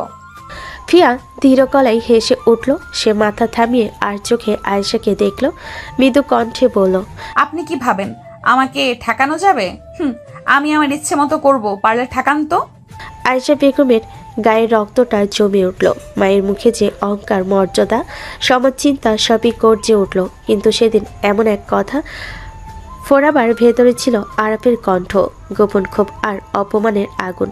আরব তখনই সিঁড়ি বেয়ে নেমে এসে দাঁড়ালো, তার চোখে রাগ, মুখে কড়া দায়িত্বের চাপ। সে ফিয়ার দিকে তীক্ষ্ণ দৃষ্টিতে তাকিয়ে বলল, মা ঠিক বলেছে। আপনি আরেকটু হলে ও ভদ্রতা দেখাতে পারলেন না। আপনি এভাবে চলাচল করলে আমাদের মান সম্মান যাবে। আপনি কি এমন করে আমাকে তুমি কি এমন করে আমাকে ধমকাবে? তুমি তো বলেছো তুমি আমাকে চাও না, তাহলে আমার বিষয়ে কথা বলছো কেন তুমি? এই কথাগুলো আরাফের রক্তে আগুন জ্বালিয়ে দিল। মুহূর্তের মধ্যেই তার গায়ে যে অচেনা তীক্ষ্ণতা জেগে উঠল, সেটাই দায়ী হলো ভাঙ্গনটির। আরব তার হাতে থাকা গ্লাস নাড়ে রেখে সামনে এসে ফিয়ার মুখের দিকে হাত বাড়ালো। লাজ বা ভয় নয়, বরং চরম ক্ষোভ। একটি শব্দবিহীন মুহূর্তে আরব ঠাস করে ফিয়ার গাল চেপে ধরল এবং থাপ্পড় খেলো। ঘরের বাতাসে চমকান্ত এক নীরবতা নেমে এলো। ফিয়া এক মুহূর্তে স্থবির হয়ে গেল, তার নেশারেশ অনেকটা কেটে গেল। এটা কোনো খেলনা নয়, এটা ঘর কাতল রাগের বাস্তব স্পর্শ। আয়েশা বেগম হাত মুখে ঢেকে চুপ করে রইলেন। কাজের মেয়েরা অবিশ্বাসে তাকিয়ে রইল। ফিয়ার চোখে প্রথমে ধাক্কা, তারপর ক্ষোভ আর অপমানের নেশা জল, কিন্তু সে চেঁচাতে লাগলো না। সে হঠাৎ রেগে উঠল, ঠোঁট কাটা কণ্ঠে বলল, তোমার এমন সাহস কে দিল আমাকে মারার? তুমি কি করে ভাবছো তুমি আমাকে দমন করতে পারবে? আরবের চোখে তখন এক ধরনের কঠোর ঠান্ডা জমে গেল। সে ফিয়ার হাত ধরে শক্তভাবে টেনে নিল, যেন কেউ তাকে ঠেকাতে চাইলে সে আর স্থির থাকবে না। দরজার দিকে টেনে রেখে বলল, চুপ করেন। এই বাড়িতে এমন অপমান বরদাস্ত করব না। আপনি যা করছেন তার জবাব আপনাকে দিতে হবে। তারপর আরাফ হাত ধরে ফিয়াকে ঘরে টেনে নিয়ে গেল। ধাক্কা না থাকলেও এই টানটাই ছিল হয়তো সবচেয়ে স্পষ্ট বার্তা। এখানে নিয়ম, সম্মান এবং বাধ্যবাধকতা আছে। ফিয়া তীব্র চোখে তাকিয়েছিল, তার রাগের জেদ ঠেকল। ফিয়াকে ঘরে নিয়ে এসে বিছানায় ছুঁড়ে মারল, তারপর তার মুখ চেপে ধরে বলল, এত জেদ কেন আপনার? আপনাকে বারবার বলার পরেও কেন আমাদের পরিবারের মান সম্মান নষ্ট করছেন? আপনার উদ্দেশ্য কি? কেন আমাকে বিয়ে করেছেন? উদ্দেশ্য কিছুই না জান, আমি তোমাকে ভালোবাসতে চাই। একদম মিথ্যা নাটক করবেন না। আপনি যদি আমাকে ভালোবাসতেন তাহলে আমার কথা মেনে চলতেন, ভদ্র বউয়ের মতো ব্যবহার করতেন। কিন্তু আপনার মোটেও তা করছেন না। আপনাকে নিজের মতো চলছেন। এটা কোনো ভালোবাসা না। তাহলে তোমার কাছে কোনটা ভালোবাসা? ভালোবাসা মানে একে অপরকে বিশ্বাস করা, ভরসা করা, তার কথা মেনে চলা। ভালোবাসার জন্য মানুষ নিজেকে উৎসর্গ করে দেয়, নিজেকে বদলে ফেলে, কিন্তু আপনি তো তেমন নয়। আপনি শুধু আপনার নিজের কথাই ভাবেন। এমন মেয়ে আর যাই হোক কারো ভালোবাসার যোগ্য না। ফিয়া তার পরনের টি শার্ট খুলতে খুলতে বলল, তাহলে কোনটা ভালোবাসা জান, আমাকে শিখিয়ে দাও। আপনি যেটা করছেন সেটা বেহায়াপনা। তোমার কাছে আমি বেহায়া হতেও রাজি জান। এগিয়ে এসে আরফের ঠোঁটে ঠোঁট ডুবিয়ে দিল। আর প্রথমে চমকে উঠল, নিজেকে সামলে নিল। সে জানে ফিয়া জেদি। সে যখন চাচ্ছে আরফের কাছে আসবে, তার মানে আসবেই। আরফ চাইলেও তাকে আটকাতে পারবে না। ফিয়া ইচ্ছে মতো কিস করে যাচ্ছে আরফকে। একটা সময় পর আরফ থাকতে না পারে সেও ফিয়ার ঠোঁটে ঠোঁট ডুবালো। সূর্য মৃদু আলো ছড়িয়ে দিল ঘরের প্রতিটি কোণায়। ফিয়া কানে দুল, হাতে চুড়ি সব সাজিয়ে সুন্দরভাবে শাড়ি পরেছে। চুলকে সরল করে পেছনে বেঁধেছে, চোখে হালকা কাজল। সকালে রোদ যেন তার সৌন্দর্যকে আরো জাগ্রত করেছে। ফিয়া ধীরে ধীরে রান্নাঘরের দিকে হেঁটে গেল। তার ধাপগুলো ভদ্র, হাতে নড়াচড়া পরিমিত। সে জানে আজকের দিনে সে শিখবে, বদলাবে। আয়েশা বেগম রান্নাঘরের পাশ দিয়ে দেখলেন। ফিয়ার এই ভদ্র সুশৃঙ্খল রূপ দেখে চোখ বড় হয়ে গেল। ফিহা, তুমি? শাশুড়ি মা, এত অবাক হওয়ার কিছুই নেই। আপনারা বলেছিলেন আমি যেন ভদ্র বউ হই, আজ থেকে আমি চেষ্টা করছি। আয়েশা বেগম কিছুটা খুশি হয়ে হেসে উঠলেন। মনে হলো মেয়েটা সত্যিই বদলাচ্ছে। ফিয়া তার চোখে এক ছোট্ট দৃষ্টি দিয়ে বলল, শাশুড়ি মা, আমাকে রান্না শিখিয়ে দিন। আমি চাই আপনাদের মতো এই বাড়ির জন্য ঠিকঠাক রান্না করতে পারি। আয়েশা বেগম হাতের কাজ থামিয়ে হাসলেন। মনে হলো এই ছোট্ট অনুরোধ ফিয়ার নতুন আচরণ এবং সম্মান শেখার ইচ্ছে ফুটে উঠেছে। তিনি ভেতরে ভেতরে বললেন, হয়তো আজ থেকে এই মেয়েটা কিছুটা হলেও আমাদের সংসারে মানিয়ে নিতে শুরু করবে। ফিয়া ধীরে ধীরে রাধুনির পাশে গিয়ে দাঁড়ালো, চোখে উজ্জ্বল প্রত্যয়। সে জানে আজ থেকে সে শুধুই নিজের ইচ্ছে নয়, এ বাড়ির জন্য নিজের জায়গা তৈরি করবে। সকাল ঘুম ভাঙার সঙ্গে সঙ্গে রোদ ঢুকে পড়েছে রান্নাঘরে। ফিয়া পরিমিত ভাবে সাজিয়ে শাড়ি পেছনে বেঁধে দাঁড়িয়ে রান্নার কাজ শুরু করেছে। আগের দিনের হিংস্র বেয়াদব মেজাজের পরিবর্তে আছে ভদ্র, সুশৃঙ্খল এবং সতর্ক। টেবিলে বসে আর খাবারের দিকে তাকালো, চমক লুকাতে পারল না। কি ব্যাপার, আজ রান্না অন্যরকম লাগছে কেন? মা, তোমার হাতের রান্না তো এমন না। আজ তো ফিহা রান্না করেছে। আর অবাক হয়ে চামচ ধরেই থমকে গেল। আর কি বললে? হ্যাঁ, ঠিকই বলছি, আজকে ফিহা আমার সাথে রান্না করেছে। কি ব্যাপার, সূর্য আজ কোন দিকে উঠলো? যে মডার্ন ড্রেস পরে ঘুরে বেড়ায়, যে সারাদিন বাইরে ঘুরে, সে আবার রান্না করছে। দেখো আরাফ, মডেল ড্রেস যেমন পরতে পারি ঠিক তেমনি সবই করতে পারি, রান্না, পরিষ্কার, সবকিছু। আমি চাই তোমাদের দেখাতে যে আমি ভালো বউ হতে পারি। আরাফ বিস্ময়ে চুপ। তার মনের ভেতর এক অদ্ভুত ব্যস্ততা, কিছুটা অবাক, কিছুটা সন্দেহ। আগে যে বেয়াদব ঝগড়াটে মেয়ের সঙ্গে এসে সামলাতে হতো, আজ সে নিজেই তার বদলানো রূপ দেখছে। ভালো বউ হতে চাও? হ্যাঁ, আমি শুধু চেষ্টা করব, শুধু রান্না নয়, সব দিক থেকে আমি এই বাড়িতে মানিয়ে নিতে পারি, মানিয়ে নিতে চাই। টেবিলে বসে আরব অবাক হয়ে ভাবল, আজকের এই ফিয়া, আগে যে হিংস্র বেয়াদব মেয়েটি, তার সঙ্গে তার পরিচয়, তার আচার সবই যেন অন্যরকম। চোখে হালকা প্রশান্তি, মনের ভেতর অদ্ভুত কৌতূহল। ফিয়া আবার নিজের দিকে তাকিয়ে ভদ্রভাবে খাবার সারতে শুরু করলো। তার চোখে স্বচ্ছ ধৈর্য, মনকে এক পরিকল্পনার ধারা। আরাফের মন নড়ছে, কিন্তু সে নিজের মধ্যে লুকিয়ে রাখছে। ফিয়ার এই বদল আর এই সাহস তাকে কিছুটা ভয়ও দিচ্ছে। ফিয়া মনে মনে বলল, এবার দেখো, আমি শুধু রান্না শিখবো না, আমি এই সংসারে আমার জায়গা তৈরি করব, আর কেউ আমাকে থামাতে পারবে না। সকালের আলো, ভদ্রতা আর নতুন অভ্যস্ততার মধ্যে ফিয়ার নতুন দিনের সূচনা। আরাফ চুপচাপ বসে দেখছে আগামী দিনের এই ফিয়া তার জন্য কেমন চ্যালেঞ্জ তৈরি করবে, তা সে এখনো জানে না। সকালের আলো ভেসে আসছে বাড়ির কাছে জানালা দিয়ে। রান্না শেষে টেবিলে বসে ফিয়া এবং আরাফ খাচ্ছে। খাবার খারাপ হয়নি, ভালোই হয়েছে। হ্যাঁ, সত্যিই ভালো হয়েছে, আস্তে আস্তে আরো ভালো হয়ে যাবে। আরব খাবার শেষ করে অফিসের জন্য প্রস্তুতি নিচ্ছে। সে শার্ট পরেছে, তাই ঠিক করছে। ঠিক সেই সময় ফিয়া হঠাৎ তার পেছন থেকে এসে তাকে জড়িয়ে ধরল। কি হয়েছে? তুমি তো এখন অফিস যাবে, আমার একা একা ভালো লাগবে না। ফিয়া আবারও কিছু বলতে গেলে আরব তাকে থামিয়ে বলল, আজ আমার বোন হোস্টেল থেকে বাসায় আসবে, ওর সঙ্গে থাকো, ওর সঙ্গে মানিয়ে যাও। কি বললে? আরে হ্যাঁ, তাই তো, তোমার বোনকে তো এখন পর্যন্ত দেখাই হলো না। বোনের পরীক্ষা শেষ হয়ে গেছে, এখন থেকে বেশ কিছুদিন এখানেই থাকবে, তাই ওর সাথে মানিয়ে থাকো। ফিয়া ধীরে ধীরে আরবেরটাই ঠিক করে দিল। একটু আদর করে যাও। আর প্রথমে কিছু না বলে অবাক হয়ে দেখল ফিয়ার চোখে অদ্ভুত উষ্ণতা, ঠোঁটে মিষ্টি হাসি। ঠিক তখনই সে ফিয়ার ঠোঁটে চুম্বন করলো, ছোট কিন্তু গভীর কিস, যার মধ্যে ছিল এক অদ্ভুত আবেশ, রোমান্টিক স্পর্শ। ফিয়া হেসে মুখ সরল করে দিয়ে বলল, ভালো, এবার অফিসে চলে যাও। আর ধীরে ধীরে গাড়ির চাবি নিয়ে বের হলো, চোখে হাসি, মনে এক অদ্ভুত কৌতূহল। ফিয়ার আচরণ এবং তার ছোট্ট আদর তাকে আজকের সকালটাই অন্যরকম করে তুলেছে। দুপুরের সূর্য হালকা ঝলমল করছে, আরাফের বাড়ির আঙ্গিনা ভরা আলোয় ভরে আছে। সেই সময় গেটের বাইরে একটি গাড়ি এসে থামে। দরজা খুলতেই আরাফের বোন আহি নামের তরুণী নেমে আসে। আয়েশা বেগম দৌড়ে গিয়ে আহিকে জড়িয়ে ধরে বললেন, কতদিন পর আসলি মা?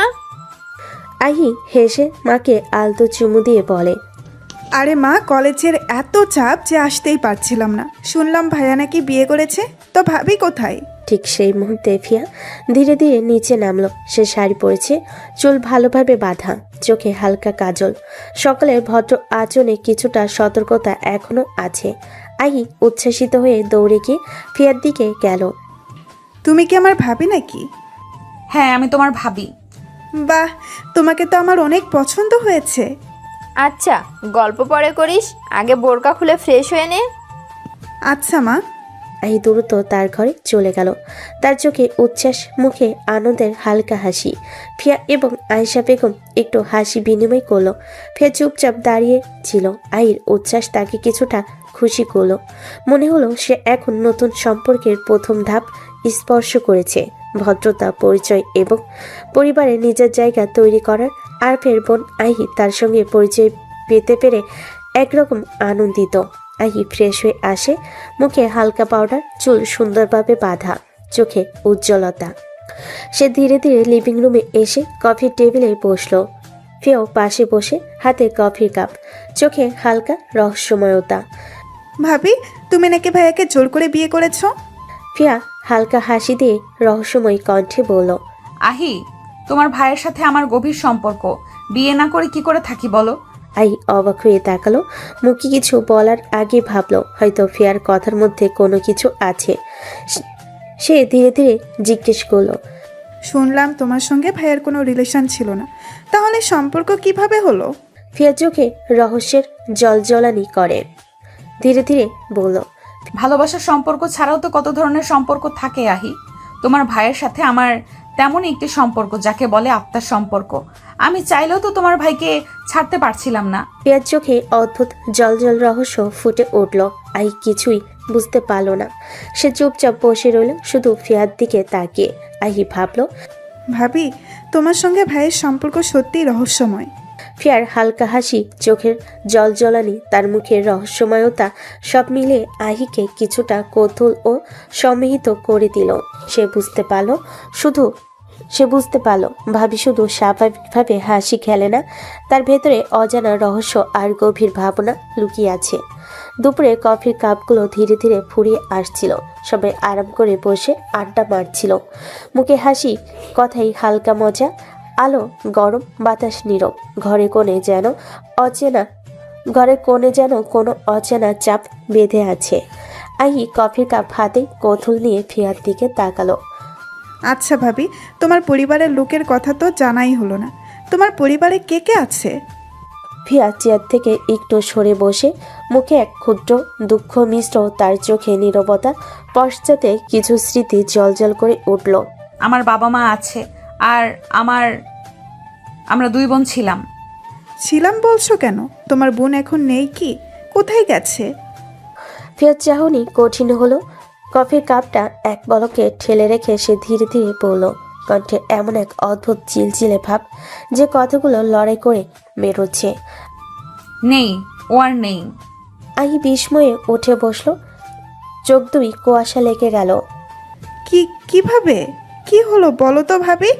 ফিয়ার নাক ও চোখে ক্ষুদ্র অপরাধবোধ মিশ্রিত এক হাঁকানির আভা, তারপর কণ্ঠে তীব্র স্মৃতির জাগলো। একটি নরপিশা চোখে শেষ করে দিয়েছে। রুমে ক্ষণিকে নীরবতা নেমে এলো। আহি স্তম্ভিত হয়ে কফির কাপ নামিয়ে মুখ ঢেকে নিল, চোখে জল এসে দাঁড়ালো। ভাবি তুমি কষ্ট পেও না, যারা তোমার বোনের ক্ষতি করেছে আল্লাহ তাদের বিচার করবেন।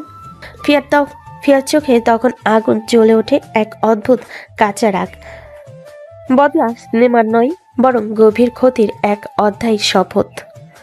সে ধীরে ধীরে কণ্ঠে গিয়ে জানালার পাশে দাঁড়িয়ে বলল, কণ্ঠে এমন এক অটলতা যা ভেতরে ক্ষত আর অশ্রু ঢুকিয়ে দিয়েছিল। আল্লাহ বিচার করবেন আমি জানি, কিন্তু আহি, আল্লাহর বিচারও আসে সময় মতো। আর আমি কাছ থেকে দেখেছি ওর কষ্ট, আমি দেখেছি বাবা মার কষ্ট, তাই আমি বসে থাকবো না। আল্লাহ যদি বিচার না করেন, আমি তার সেরকম পথ খুঁজে নেব, আমি নিজেই বিচার করব তার। আহির চোখ ফেটে গেল। সে ফিয়ার ভয়ঙ্কর প্রতিশ্রুতির মধ্যে কোনো সাহস মিশ্রিত তীব্রতা দেখল, কখনো করুণ, কখনো অগ্নিশর্মা। সে কিছু বলল না, কেবল মুষ্টিবদ্ধ হাত দিয়ে কফির কাপটা আঁকড়ে ধরা ছাড়া ধরল। ভাবি তুমি এতটুকু বলতে পারো ওরা কারা? আমি শুনতে চাই, আমি সাহায্য করতে পারি কি? ফিয়া অল্প করে হাসিটা মধুর নয়, বরং ধীর ও তীক্ষ্ণ একটি পরিকল্পনার হাসি। না আহি, এখন কথা বলে সব ফায়দা হবে না। আমি বুঝে শুনে এগোচ্ছি। সব সময় শরীরে মরলেই মানুষ মরে না, কিছু কিছু সময় মনে আঘাত করলে মানুষ তার থেকে বেশি ক্ষতবিক্ষত হয়। শব্দ ক্ষেপে চুপ। মনের ভেতর এক অদ্ভুত কাঁপুনি বাড়ছে। ভাবি কঠিন, সে বুঝতে পারছে। চোখে যেন কিছুটা ভয়, কিছুটা অনুপ্রেরণা। যদি তুমি চাও আমি তোমার পাশে থাকবো, তুমি বলবে আমি শুনবো।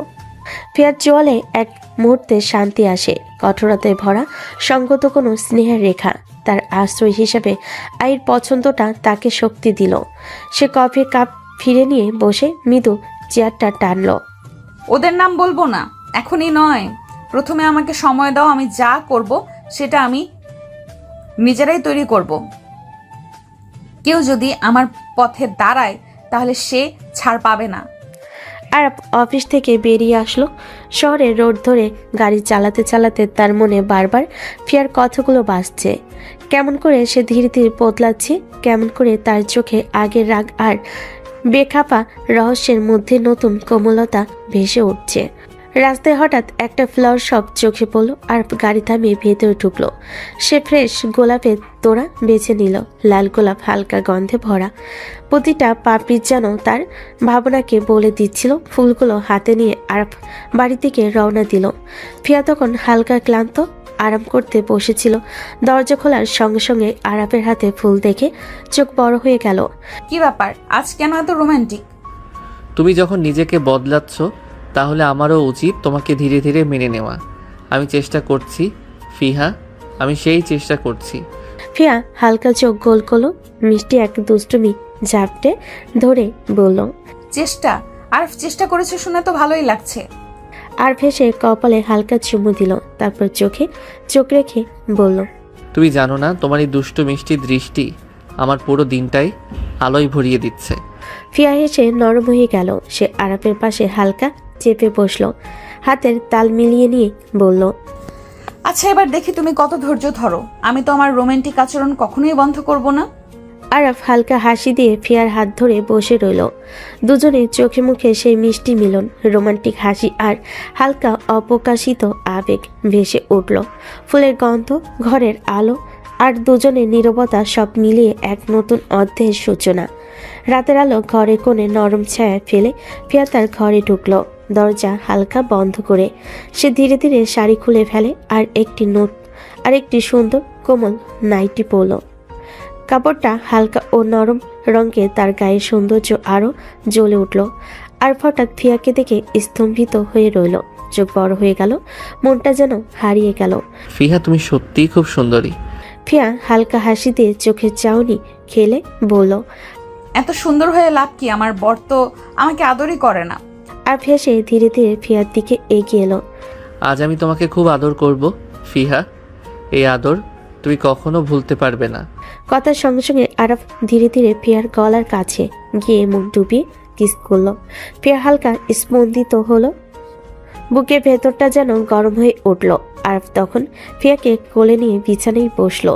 দুজনের শরীর মিলল, চোখে চোখ রেখে হালকা স্পর্শে ও নিঃশ্বাসের তালে মিলিয়ে ফিয়ার রোমান্টিক উত্তেজনা আরও বাড়ল। ফিয়া হালকা হাসি দিয়ে আরবের কাঁধে মাথা রেখে বলল, এবার দেখি তুমি কতটা ধৈর্য ধরে আমাকে আদর করো। আরব চোখ বন্ধ করে ফিয়ার গায়ে হাত বুলিয়ে বলল, আমি শুধু ধৈর্য ধরবো না ফিহা, আমি তোমার প্রতিটি মুহূর্ত, প্রতিটি স্পর্শে থাকব। আজ রাতের এ আদর চিরদিন মনে থাকবে। রুমের নরম আলো, ফিয়ার কোমল শরীরের গন্ধ, আরবের আবেগ ঘন স্পর্শ, সব মিলিয়ে এক রোমান্টিক ঘন্টা চলে গেল। এটা ছিল তাদের প্রথম সত্যিকারের ঘনিষ্ঠ রাত, যেখানে স্বামী স্ত্রীর আবেগ, ভক্তি আর প্রেম একত্রে মিলল। ফিয়া আরবের ঠোঁটে মৃদু চুমু দিয়ে বলল, তোমার কাছে থাকতে এই রাত কখনো শেষ না হোক। আরব ফিয়াকে জড়িয়ে ধরে ধীরে ধীরে বলল, ফিহা, আমরা একে অপরের জন্যই জন্মেছি। আজ থেকে তোমার সব দিন, সব রাত আমিময় হবে। সন্ধ্যায় নরম আলোয় শহরের এক কোণে পার্কটা যেন হাসছে, চুপচাপ, শান্ত আর রঙিন। ফিয়া, আহি, আরাফ আজ অনেক দিন পর একসাথে বেরিয়েছে। সবার মুখেই হাসি, চোখে উচ্ছ্বাস। আরফ হাতে ক্যামেরা নিয়ে বলল, এই ফিহা, একটু দাঁড়াও তো, সূর্যের আলোয় তোমাকে দারুণ লাগছে, একটা ছবি তুলে নেই। ছবি তুলে কি করবে?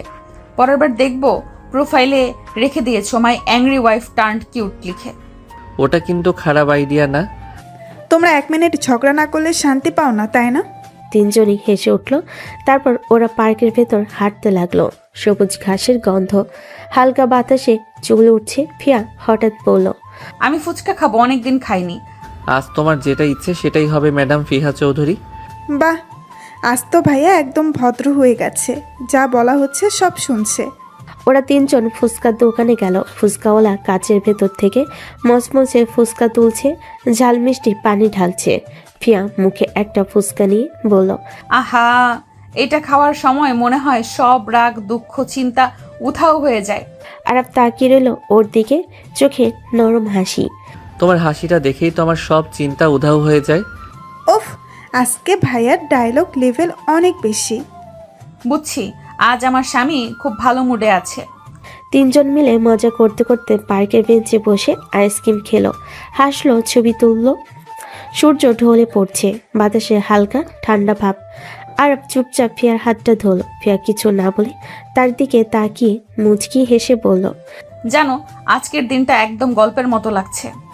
গল্পের নায়িকা তুমি হলে গল্পটা সুন্দর হবেই। তোমরা একবারও ভাবো না আমি আছি পাশে? এত রোমান্টিক ডায়লগ দাও কিভাবে? তিনজনের হাসির শব্দে চারিদিক ভরে গেল।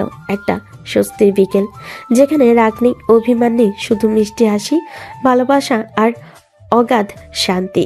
বিকেলে রোদ তখন একটু নরম হয়ে এসেছে। পার্ক ঘুরে সবাই হালকা ক্লান্ত, কিন্তু মনটা ভীষণ ফুরফুরে। ঠিক তখনই আহির চোখে পড়ে গেল তার পুরনো বান্ধবী মিমি। অনেকদিন পর দেখা। আরে মিমি, তুই এখানে? আহি, বিশ্বাস করতে পারছি না, তুই কেমন আছিস রে? দুই বান্ধবী হাসি মুখে একে অপরকে জড়িয়ে ধরে স্কুল কলেজে গল্পে মেতে যায়। এদিকে ফিয়া দাঁড়িয়ে থেকে হাসি মুখে ওদের দিকে তাকাচ্ছিল। ঠিক তখনই আরব ধীরে ধীরে ফিয়ার হাতটা ধরে বলল, চলো, আমি তোমাকে কিছু দেখাতে চাই। কোথায় নিয়ে যাচ্ছ? দেখলেই বুঝবে। ওরা একটু দূরে হেঁটে গিয়ে থামলো এক ছোট্ট দোকানের সামনে। দোকানটা ঝলমল করছে রঙিন কাচের চুরির আলোয়। সবুজ, লাল, নীল, গোলাপি রঙে রঙে ভরা। আরব তাকিয়ে বলল, তোমার হাতে এই গোলাপি চুড়িগুলো একদম মানাবে। তুমি চুড়ি কেন কিনবে আমার জন্য? কারণ আমার বউয়ের হাসিটা এই চুড়ির মতোই ঝকমক করা উচিত। দোকানদার কয়েকটা চুড়ি এগিয়ে দিল। আর নিজে ফিয়ার হাতে চুড়ি পরিয়ে দিল। চুড়ি টুংটাং শব্দে চারপাশটা যেন মিষ্টি একটা সুরে ভরে গেল। ফিয়া একটু লাজুকভাবে বলল, এত কিছু করার কি দরকার ছিল? দরকার নেই, কিন্তু মন চাই তোমাকে হাসাতে। তারপর সে আরো কয়েক জোড়া রঙিন চুড়ি বেছে নিল। ফিয়া জিজ্ঞেস করলো, এতগুলো কেন? এইগুলো আহির জন্য, সে আজ খুব খুশি না, তার জন্য কিছু নেওয়া উচিত। তুমি সত্যিই বদলে গেছো আরাফ। আগে শুধু রাগ করতে জানতে, এখন মন ছুঁয়ে যাও এমন কাজ করো। হয়তো তোমার ভালোবাসা আমাকেও বদলে দিয়েছে। ঠিক তখনই আই ফিরে এলো মিমির সঙ্গে গল্প করে। তার হাতে রঙিন চুরির প্যাকেট তুলে দিল আরাফ। আমার জন্য? ভাইয়া তুমি কবে এত মিষ্টি হলে? তোর ভাবি শিখিয়েছে। তিনজনই হেসে উঠল। সূর্যের আলোয় ফিয়ার হাতে নতুন চুড়িগুলো ঝলমল করছে, যেন তার জীবনের নতুন উজ্জ্বল অধ্যায়টা শুরু হচ্ছে ধীরে ধীরে। রাতটা ছিল নিস্তব্ধ, হালকা বাতাসে পর্দা দুলছে আস্তে আস্তে। ড্রয়িং রুমে লাইট বন্ধ, শুধু ফিয়ার রুমে মৃদু আলো জ্বলছে। ফিয়া আয়নার সামনে বসে চুল আঁচড় দিচ্ছিল। ঠিক তখনই পেছন থেকে দরজা খুলে আরফ ঢুকলো। ফিয়ার কাছে এসে বলল, ফিহা, আজ একটা অনুরোধ আছে তোমার কাছে। ফিয়া আয়না থেকে তাকিয়ে বলল। কি অনুরোধ? এমন সিরিয়াস হয়ে বলছো কেন? আরফ একটু এগিয়ে এলো। তার কণ্ঠে ছিল এক অদ্ভুত কোমলতা। ফিয়া আমি চাই আজ তুমি আমার জন্য বউ সেজে ওঠো ফিহা। অবাক হয়ে তাকালো, চোখে মৃদু বিস্ময়। হঠাৎ এমন কথা কেন বলছো? কারণ আমাদের বিয়েটা তো স্বাভাবিকভাবে হয়নি। রাগ, অভিমান, ভুল বোঝাবুঝি সব কিছু মিলিয়ে একটা ঝড়ের মতো হয়েছিল ওটা। আমি সেই ঝড়ের পরের শান্তিটা দেখতে চাই। তোমাকে নতুন করে আমার বউ হিসেবে দেখতে চাই, একদম নিজের মতো করে। ফিয়ার বুকের ভেতর হঠাৎ কেমন একটা কাঁপুনি ছড়িয়ে গেল। সে নরম কণ্ঠে বলল, যদি আমি আজ সত্যিকারের বউ হয়ে তোমার সামনে দাঁড়াই, তুমি কি সত্যিই মন থেকে আমার স্বামী হবে, আগের সব ভুল ক্ষমা করে? আর এগিয়ে এসে তার হাত ধরল। আমি তো অনেক আগেই হয়েছি, শুধু বলিনি। আজ চাই তুমি সেই রূপে আমার সামনে আসো। কিছুক্ষণ পর ফিয়া ঘরে একা রইল। আলমারি দরজা খুলে বের করলো গভীর লাল রঙের একটা শাড়ি, সোনালি বর্ডারে চিকচিক করছে। সে ধীরে ধীরে শাড়িটা পরল। হাতে পরে নিল কাচের চুড়ি, যেটা আজই আরফ কিনে দিয়েছিল। চুড়ির টুংটাং শব্দে যেন পুরো ঘর ভরে গেল এক মিষ্টি সুরে। ফিয়া আয়নার সামনে দাঁড়িয়ে, চোখে কাজল, ঠোঁটে হালকা লাল লিপস্টিক। একদম নতুন বইয়ের মতো লাগছে তাকে। ঠিক তখনই দরজায় টোকা পড়ল। আমি আসতে পারি? আসো। দরজা খুলে আরফ ঢুকলো, আর মুহূর্তে তার নিঃশ্বাস আটকে গেল। ফিয়াকে দেখে সে কিছু বলার মতো শব্দ খুঁজে পেল না। তার সামনে দাঁড়িয়ে আছে এক অপূর্ব রমণী, যেন চাঁদের আলো মিশে আছে তার রূপে। ফিহা, তুমি তো আজ একদম নতুন বউয়ের মতো লাগছে। তাই তো চেয়েছিলে না? আজ আমি শুধু তোমার বউ হয়ে সাজলাম। আর ধীরে ধীরে এগিয়ে আসে, ফিয়ার সামনে দাঁড়ালো। তার চোখে অদ্ভুত এক কোমলতা। সে আস্তে করে ফিয়ার গলায় হাত রাখলো, বলল, আমি চাই আজ থেকে প্রতিটা দিন তোমাকে এমনভাবেই দেখতে, এমনভাবেই পাশে পেতে। ফিয়া নিচু চোখে হাসলো। চুরির টুংটাং শব্দে আবার ঘর ভরে গেল। রাতের নিস্তব্ধতায় তাদের দুজনের নিঃশ্বাস মিশে গেল এক অপরের মাঝে। একটা অসম্পূর্ণ বিয়ের গল্প আজ যেন প্রথমবার পূর্ণতা পেল। একটা অচেনা সম্পর্ক আজ ধীরে ধীরে সত্যিকারের ভালোবাসায় রূপ নিল। রাতটা ছিল ঘন অন্ধকারে মোড়া। জানালার পর্দা দিয়ে চাঁদের আলো ঠিকরে পড়ছে বিছানায়। ঘরের নীরবতা, শুধু দুজন মানুষের নিঃশ্বাসের শব্দ। ফিয়া তখন গভীর লাল শাড়িতে, চুল খোলা, চোখে কাজল। একটা অদ্ভুত তীব্রতা ঝলকাচ্ছে তার চোখে। আর এগিয়ে সে ধীরে ধীরে ফিয়ার মুখের দিকে তাকালো। বলতে বলতে সে ধীরে ফিয়ার ঠোঁটে চুমু খেয়ে নিল। ফিয়ার চোখ বন্ধ করে কয়েক মুহূর্ত স্থির রইল। তারপর তার ঠোঁটের কোণে এক চিলতে হাসি ফুটে উঠল, যে হাসিতে মিশে আছে ভালোবাসা নয়, প্রতিশোধের শীতল আগুন। সে আলতো করে হাত বাড়িয়ে পাশের টেবিল থেকে ছোট্ট একটা ধারালো ছুরি তুলে নিল। আরফ কিছু বুঝে ওঠার আগে ফিয়ার সরাসরি আরফের বুকে ছুরি ঢুকিয়ে দিল। আরফ চমকে পেছনে হোঁচট খেল।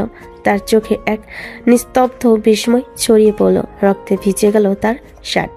ফিহা, তুমি কি করছো? ফিয়ার চোখে যেন আগুনের মতো দাহ চলছে, ঠোঁট কাঁপছে, কিন্তু কণ্ঠে তীব্র প্রতিশোধের ঝড়। কেমন লাগে আরাফ? ভালোবাসার মানুষের কাছ থেকে ছুরির আঘাত পেতে কেমন লাগে বলো? আরব বিস্মিত, নিঃশ্বাস নিতে কষ্ট হচ্ছে তার। তুমি কি বলছো ফিহা? কেন এটা করলে? ফিয়া ধীরে ধীরে এগিয়ে এসে তার সামনে দাঁড়ালো। তার চোখে রাগ, ঘৃণা আর দুঃখ সব মিলেমিশে এক অদ্ভুত জ্বর। যেমন ভাবে তুমি আমার বোনের বুকেও এমন ছুরি মেরেছিলে, ঠিক তেমনই আজ আমি তোমাকে আঘাত করলাম।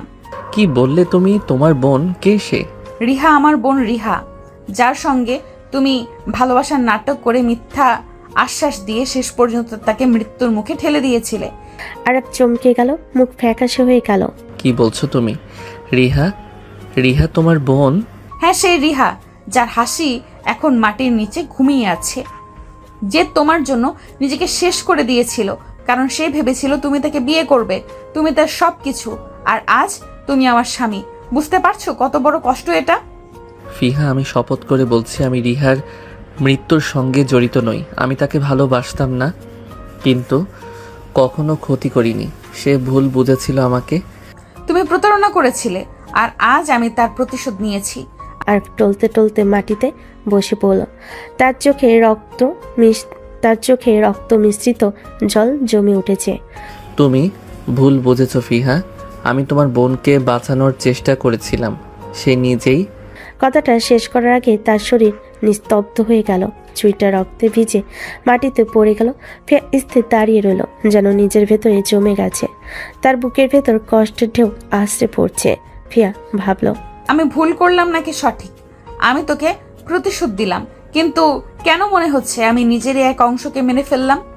বাইরে তখন বজ্রপাত হলো। জানালার পর্দা উড়ে গিয়ে চাঁদের আলো এসে পড়ল ফিয়ার মুখে, যেখানে একসাথে জ্বলছে চোখের জল আর অপরাধবোধের ছায়া। রাতটা নিস্তব্ধ, হালকা বাতাসে জানালার পর্দা উড়ছে, চারিদিকে অদ্ভুত এক নীরবতা। ফিয়া তখন দ্রুত বেরিয়ে গেছে আরবের ঘর থেকে। মুখে কোনো শব্দ নেই, চোখে রক্তলাল ছায়া, মুখের ভেতর ধকধক করছে প্রতিশোধের জয় আর অজানা শূন্যতা। এদিকে আহি দোতলায় এসে হঠাৎ দেখলো আরবের ঘরের সামনে দরজা ফাঁকা দিয়ে কিছু গড়িয়ে আসছে। দৃষ্টি নিচে নামতে তার চোখ স্থির হয়ে গেল। রক্ত রক্ত মেঝে বেয়ে বেরিয়ে আসছে, যেন কেউ লাল রং ছড়িয়ে দিয়েছে সাদা টাইলসের উপর। আহি তীব্র চিৎকার করে উঠল, ভাইয়া, মা মা ভাইয়ার ঘরে রক্ত। সে বেগম ছুটে এলেন। দরজা খুলতেই বুকটা হিম হয়ে গেল। আর মাটিতে পড়ে আছে বুকের কাছে ছুরি গেঁথে, চারপাশে শুধু রক্তের লাল সাগর। হায় আল্লাহ, আমার ছেলে কে করলো এটা? আহি কাঁদতে কাঁদতে ভাইকে বুকের মধ্যে তুলে ধরেছে। ভাইয়া চোখ খোলো, ভাইয়া কিছু বলো না দয়া করে। তারা দুজন মিলে রক্তে ভেজা আরবকে দ্রুত হাসপাতালে নিয়ে যায়। হাসপাতালে লাল বাতি জ্বলে উঠছে, ডাক্তারদের ছোটাছুটি, সবকিছু যেন এক দুঃস্বপ্নে পরিণত হলো। এদিকে ফিয়া তখন নিচে বাড়িতে রুমের বাতি নিভিয়ে বসে আছে একা। চোখ শুকিয়ে গেছে, ঠোঁট কাঁপছে। তার হাতে একটা পুরনো ডায়েরি, রিহার ডায়েরি। ধীরে ধীরে পাতা উল্টাচ্ছে। প্রথম দিকে পাতাগুলো জুড়ে রিহার লেখা। আজ আরাফ আমাকে দেখলো, হাসলো, আমার মন ভরে গেল। আজ আরাফ বলল আমি সুন্দর। আমি জানি সে আমাকে ভালোবাসে। আমি একদিন তার বউ হব। পাতা উল্টাতে উল্টাতে ফিয়ার চোখ ভিজে যায়। তার মুখে এক চিলতে হাসি, তিক্ত বেদনায় মোড়া। কিন্তু যখন সে শেষ পাতায় পৌঁছালো, সেখানে এক অচেনা সত্য তার সামনে চুরি হয়ে গেঁথে যায়। শেষ পাতায় রিহার কাঁপা কাঁপা হাতে লেখা। ফিয়ার আজ আমি জানলাম, যাকে এতদিন আরাফ ভেবে ভালোবেসেছি সে আসলে অন্য কেউ। কলেজের এক সিনিয়র, যে আমার সরলতাকে ব্যবহার করেছে। আমি ভাবছিলাম সে আমার আরাফ, আমার ভালোবাসা, কিন্তু সে আমাকে হোটেলে ডেকে নিয়ে গেছে, আমার বিশ্বাসকে ছিন্ন ভিন্ন করে দিয়েছে। আমি তোকে দোষ দিচ্ছি না আরাফ, আমি জানি তুই কিছু জানিস না, কিন্তু আমি আর বাঁচতে পারবো না। আমার ভেতরটা শেষ হয়ে গেছে। ও আমাকে খুব লিখেছে। হাতে ডায়েরিটা কাঁপছে, চোখ দিয়ে অঝরে জল পড়ছে। তার মুখ থেকে একটাই শব্দ বেরিয়ে এলো, না, এটা মিথ্যে, এটা হতে পারে না। সে নিজের চোখকে বিশ্বাস করতে পারছে না। মাথায় হাত দিয়ে বসে পড়লো মেঝেতে। বুক থেকে চাপা কান্নার আওয়াজ বেরিয়ে এলো। আমি কি করে ফেললাম আল্লাহ? আমি কি করলাম যে মানুষটা নির্দোষ আমি তাকে মেরে ফেললাম? আমি আমার নিজের হাতে সব শেষ করে দিলাম। তার চোখের সামনে ভেসে উঠছে আরবের মুখ, সেই মৃদু হাসি, সেই স্নেহ ভরা চোখ। আর এখন সেই চোখ চিরতরে নিভে গেছে তার হাতের আঘাতে। ফিয়া চিৎকার করে কাঁদছে। রিহা, তুই কেন কিছু লিখিসনি আগে? কেন তুই মরার পরে আমি এগুলো দেখলাম না? কেন তুই আমায় ভুল বুঝতে দিলি? আমি যা শত্রু ভেবেছি সেই তো তোর ভালোবাসা ছিল। বাতাসে তার কান্নার শব্দ প্রতিধ্বনিত হচ্ছে। ডায়েরির পাতা উড়ে যাচ্ছে আর এক এক করে পাতা যেন বলছে, তুই দেরি করে ফেলেছিস ফিয়া। এদিকে হাসপাতালের করিডোরে লাল বাতি এখনো জ্বলছে। ডাক্তাররা ভেতরে কাজ করছে। আয়েশা বেগম চোখে পানি, চুপচাপ দোয়া করছেন। আর দূরে এক কোণে বসে আই ফিস ফিস করে বলছে, ভাবি তুমি কোথায়? তুমি কি জানো তোমার জন্য ভাইয়া মৃত্যুর সঙ্গে লড়ছে? ফিয়ার পা কাঁপতে কাঁপতে ছুটতে লাগলো। আরফের ঘরে দরজা খোলা, মেঝেতে লাল দাগ আর রক্তে ভেজা চিহ্ন। তার বুক থামা ঝিম হয়ে এলো। কাজে লোক সেলিনা ছুটে এসে দেখে ভয়ে কাঁপতে কাঁপতে বলল, সেলিনা আপা, তোমার স্যার কই?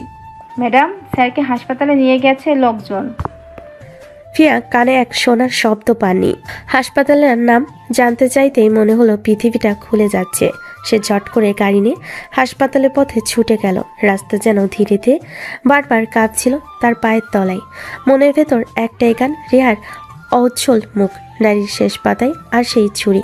কি করে সে এক মানুষকে আঘাত করলো তা বিশ্বাস করতে পারছিল না। হাসপাতালের হালকা সাদা আলো, ডাক্তার নার্সের তরতাজা গতি, সব কিছু যেন ফাঁপে ভেসে উঠছে। ফিয়া দৌড়ে ভিতরে ঢুকে চিৎকার করে বলল, কোথায় আছে আমাকে বলুন। আমার স্বামীকে কোথায় নেওয়া হয়েছে? এক তরুণা কর্মচারী দৌড়ে এসে উত্তরে বলল, ওকে জরুরি বিভাগে নেওয়া হয়েছে স্যার, অপারেশন চলছে, দয়া করে অপেক্ষা করুন। পিয়া বারবার কণ্ঠ চেঁচিয়ে উঠল। সে চেয়েছিল অন্তত একবার আরফের চোখে তাকিয়ে বলতে, আমি ভুল বুঝেছিলাম, তুমি নির্দোষ। কিন্তু এখন সময় নেই। কথা চলে এসেছিল শেষ হয়ে যাওয়ার কাছে। কয়েক মিনিটের মধ্যে আয়েশা বেগম এসে পৌঁছালো ফিয়ার সামনে। তার গায়ে সেই কঠোর গম্ভীরতা, চোখে বেদনা আর ক্ষোভের মিশেল।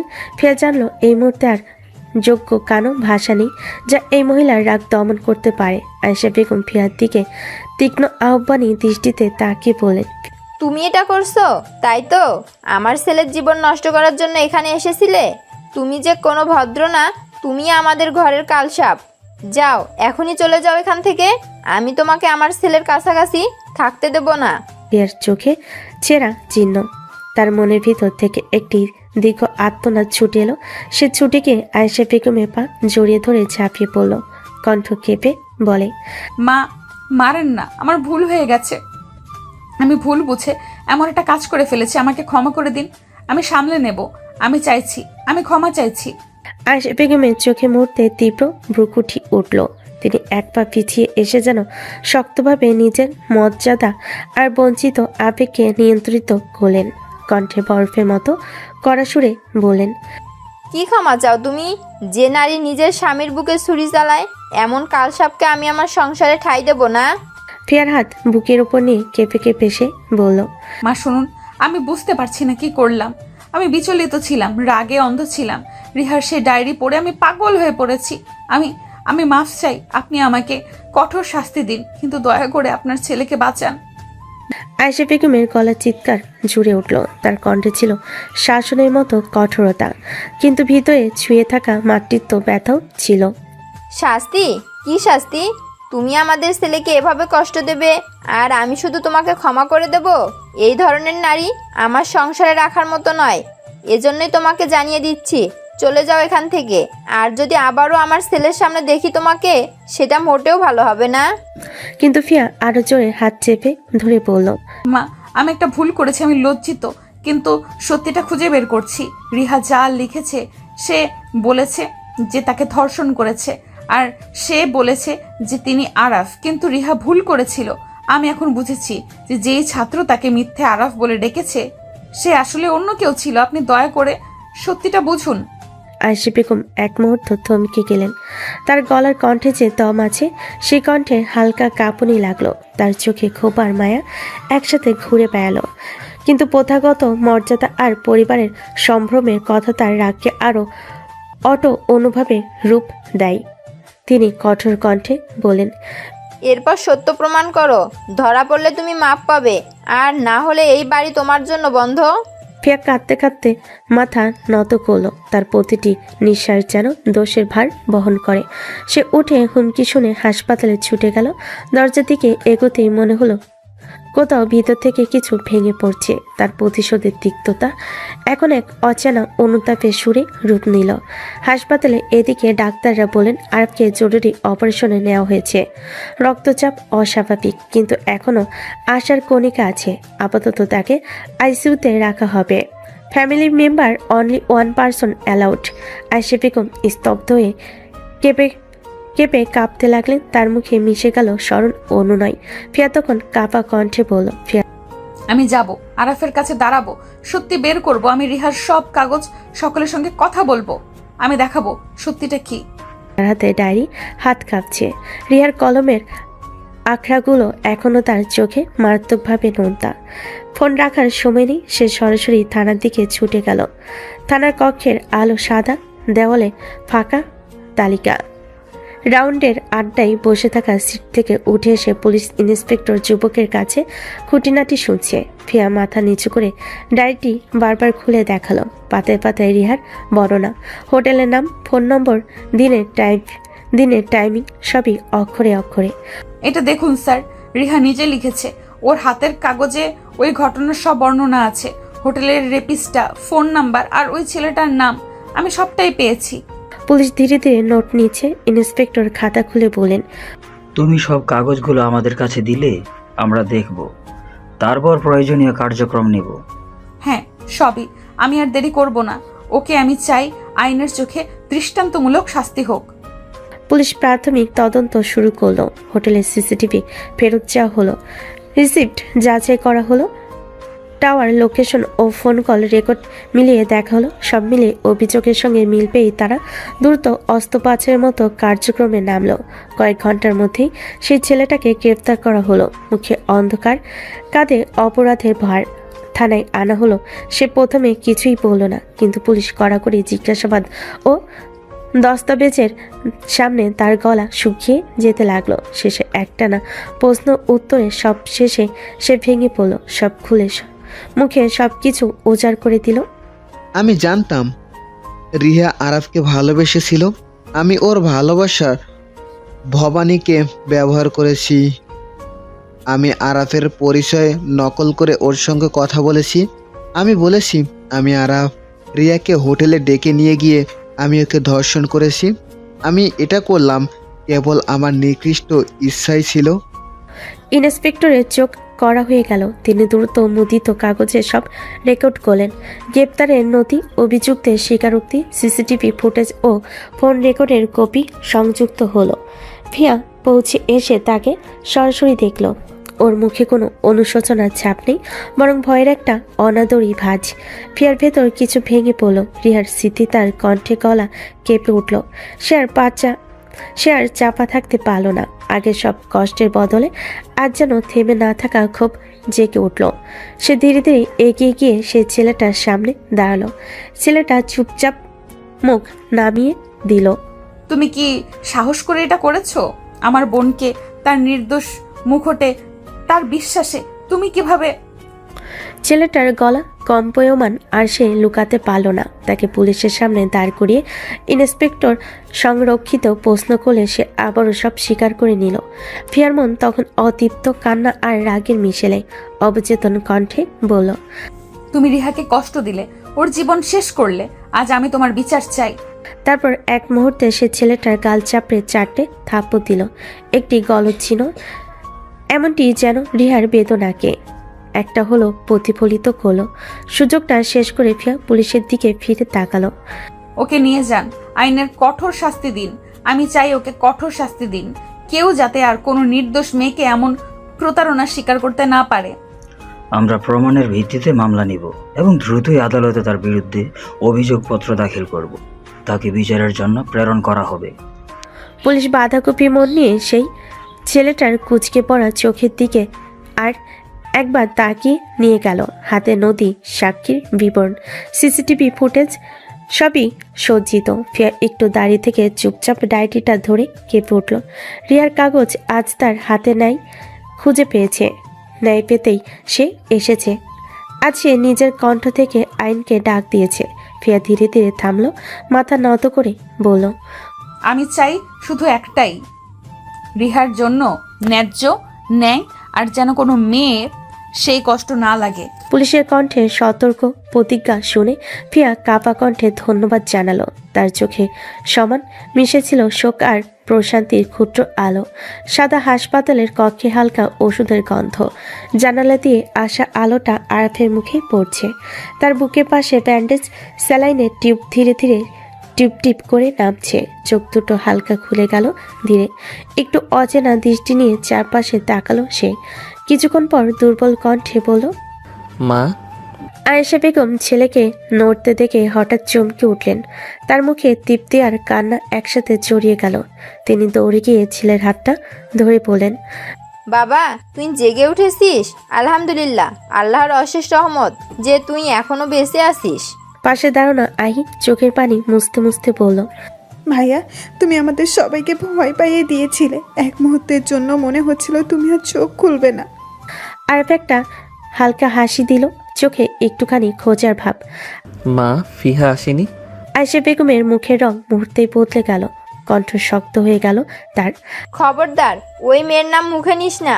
ওই মেয়েই তোকে এই অবস্থায় এনেছে, আর এখন তার নাম শুনবো আমি? না আরাফ, আমি তোকে ওই ঘরের দোরগোয়ারও ঢুকতে দেব না। আরপের চোখে অবিশ্বাস ভরে উঠল। সে কিছু বলতে গিয়ে কষ্টে থেমে গেল। মা, তুমি ভুল বুঝছো। ফিহা খারাপ না, হয়তো কিছু একটা ভুল হয়েছে। ভুল? এই ভুলেই তো আমার ছেলেকে প্রায় মেরে ফেলেছিল। তুমি জানো না ও কি করেছে? তোমার বুকের মধ্যে ছুরি চালিয়েছে ও। আমি আমার ছেলেকে মৃত্যুর মুখ থেকে টেনে এনেছি, আর তুই এখন তার নাম নিচ্ছিস? আরাফ নিঃশব্দ হয়ে গেল। পাশে দাঁড়ানো আহি মাথা নিচু করেছিল, কাঁদছিল চুপচাপ। ঠিক সেই সময় বাইরে থেকে একটা কণ্ঠ শোনা গেল, মা, আহি, আমাকে একবার দেখতে দিন, একবার। আয়েশা বেগমের মুখ সঙ্গে সঙ্গে গম্ভীর হয়ে গেল। দরজার কাছে গিয়ে দাঁড়িয়ে বলেন, ফিরে যাও, তোমার এই মুখ আমি আর দেখতে চাই না। ফিয়া হাঁপাতে হাঁপাতে কাছের দরজার সামনে দাঁড়িয়ে বলল, মা, আমি জানি আমি ভুল করেছি। আমি সত্যিই বুঝতে পারিনি কি করছি। আমি ভেবেছিলাম আরাফি আমার বোনের মৃত্যুর কারণ। আমি বুঝিনি যে সে নির্দোষ। আমার ভুল হয়েছে মা, আমাকে একবার দেখতে দিন ওকে, একবার মাত্র। আয়েশা বেগমের চোখ লাল হয়ে উঠল, গলা কেঁপে উঠল। তোমাকে আমি আগেও বলেছিলাম আমার ছেলের থেকে দূরে থাকতে। বলেছিলাম তোমার ছায়াও যেন না পড়ে ওর জীবনে, কিন্তু তুমি শোনোনি। আজ দেখো, তোমার কারণে আমার ছেলেটা মৃত্যুর মুখ থেকে ফিরেছে। এখনো কি চাও ওকে মেরে ফেলতে? ফিয়া হাঁটু গেড়ে বসে পড়ল দরজার সামনে। তার কণ্ঠ কাঁপছে, চোখে অঝোর জল। আমি ওকে মেরে ফেলতে চাই না মা, আমি শুধু ওর সামনে দাঁড়িয়ে ক্ষমা চাইতে চাই। আমি জানতাম না, সব ভুল আমার। আমি ওর শ্বাসের কাছে ফিরে যেতে চাই, একবার শুধু। ভেতর থেকে আহি কাঁদতে কাঁদতে দরজার কাছে এগিয়ে এলো। মা, ওকে একবার দেখতে দাও। ভাইয়া তো ওর নাম নিচ্ছে বারবার। ও যদি দেখতে পায় ভাবি এসেছে, হয়তো মনটা শান্ত হবে। আয়েশা বেগম তাকালেন মেয়ের দিকে, তারপর ফিয়ার ভিজে মুখের দিকে।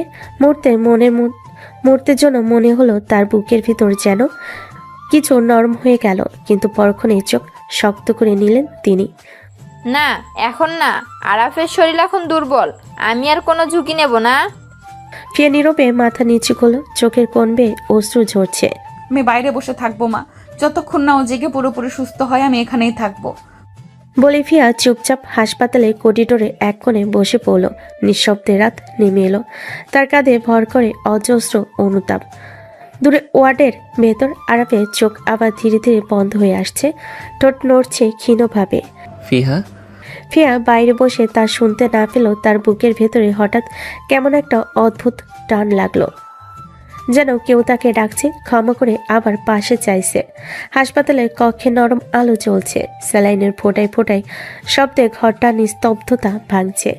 আর হালকা চোখ খুলে চারপাশে তাকালো। পাশে তার মা বসে আছে, চোখে অগোছালো ক্লান্তি। মা, ফিহা কোথায়? আয়েশা বেগম এক মুহূর্তের জন্য চুপ থাকলেন, তারপর গভীর শ্বাস নিয়ে ধীরে বলেন, আবার সেই নাম? তুই জানিস ওর জন্যই আজ তুই হাসপাতালের এই বিছানায়? ওকে আমি এই ঘরে ঢুকতে দেব না। আর হালকা হাসলো, মুখে কষ্টের ছাপ ফুটে উঠল। মা, ওর চোখে আমি অনুতাপ দেখেছি। মানুষ ভুল করলে ক্ষমা পাওয়ারও অধিকার রাখে। একবার ওকে আসতে দাও, শুধু একবার। আয়েশা বেগম চুপচাপ তাকিয়ে রইলেন ছেলের দিকে। তার বুকের ভেতরটা কেমন নরম হয়ে এলো। দীর্ঘ নিঃশ্বাস নিয়ে ছেলেটার দিকে তাকলেন। দরজা বাইরে দাঁড়ানো ফিয়া কান্না ভেজা চোখে তাকিয়েছিল ভেতরে। ঢোকো, কিন্তু মনে রেখো, আমার ছেলের এক চুল ক্ষতি হলে আমি তোমাকে ছাড়বো না। কোনো ক্ষতি হবে না মা, আমি শুধু একবার ওর সামনে দাঁড়াতে চাই। যদি ও আমাকে ক্ষমা করতে না পারে, আমি নিজেই ওর জীবন থেকে চলে যাব চিরতরে। ফিয়া আস্তে আস্তে ভেতরে ঢুকলো। আরাফের কাছে গিয়ে বিছানার পাশে হাঁটু গেড়ে বসে পড়ল। তার চোখ ভরে উঠল জলবিন্দুতে। কাপা হাতে আরাফের পা জড়িয়ে ধরল সে। আরাফ, আমি জানি আমি অপরাধী। আমি অন্ধ প্রতিশোধে তোমাকে আঘাত করেছি, কিন্তু আমি সত্যিই জানতাম না তুমি নির্দোষ। আমি শুধু আমার বোনের জন্য বিচার চেয়েছিলাম, কিন্তু বিচার চেয়ে অন্যায় করে ফেলেছি। আমাকে ক্ষমা করো প্লিজ। আর কিছুক্ষণ চুপ করে রইল, তারপর নরম গলায় বলল, ফিহা, আমি জানি তুমি তোমার ভুল বুঝতে পেরেছ। আমি তোমার ক্ষমা চাইতে, তাই তোমার ক্ষমা চাইতে হবে না।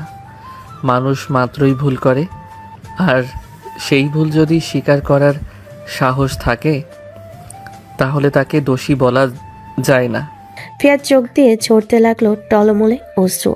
তুমি তাহলে আমাকে ক্ষমা করে দিয়েছো? আর হালকা আসলো, চোখে কোমল মমতা নিয়ে বলল, হ্যাঁ, আমি তোমাকে ক্ষমা করেছি, কারণ আমি চাই না একটা ভুলের জন্য ভালোবাসা হারিয়ে যাক। আমি চাই না ঘৃণা আমাদের গল্পের শেষ লিখুক। ফিয়া কিছু না বলে হঠাৎ উঠে এসে আরবকে জড়িয়ে ধরল। বুকের ভেতর হাহাকার ভরা কান্না বেরিয়ে এলো একসাথে। তুমি জানো না আমি কতটা ভয় পেয়েছিলাম তোমাকে হারানোর।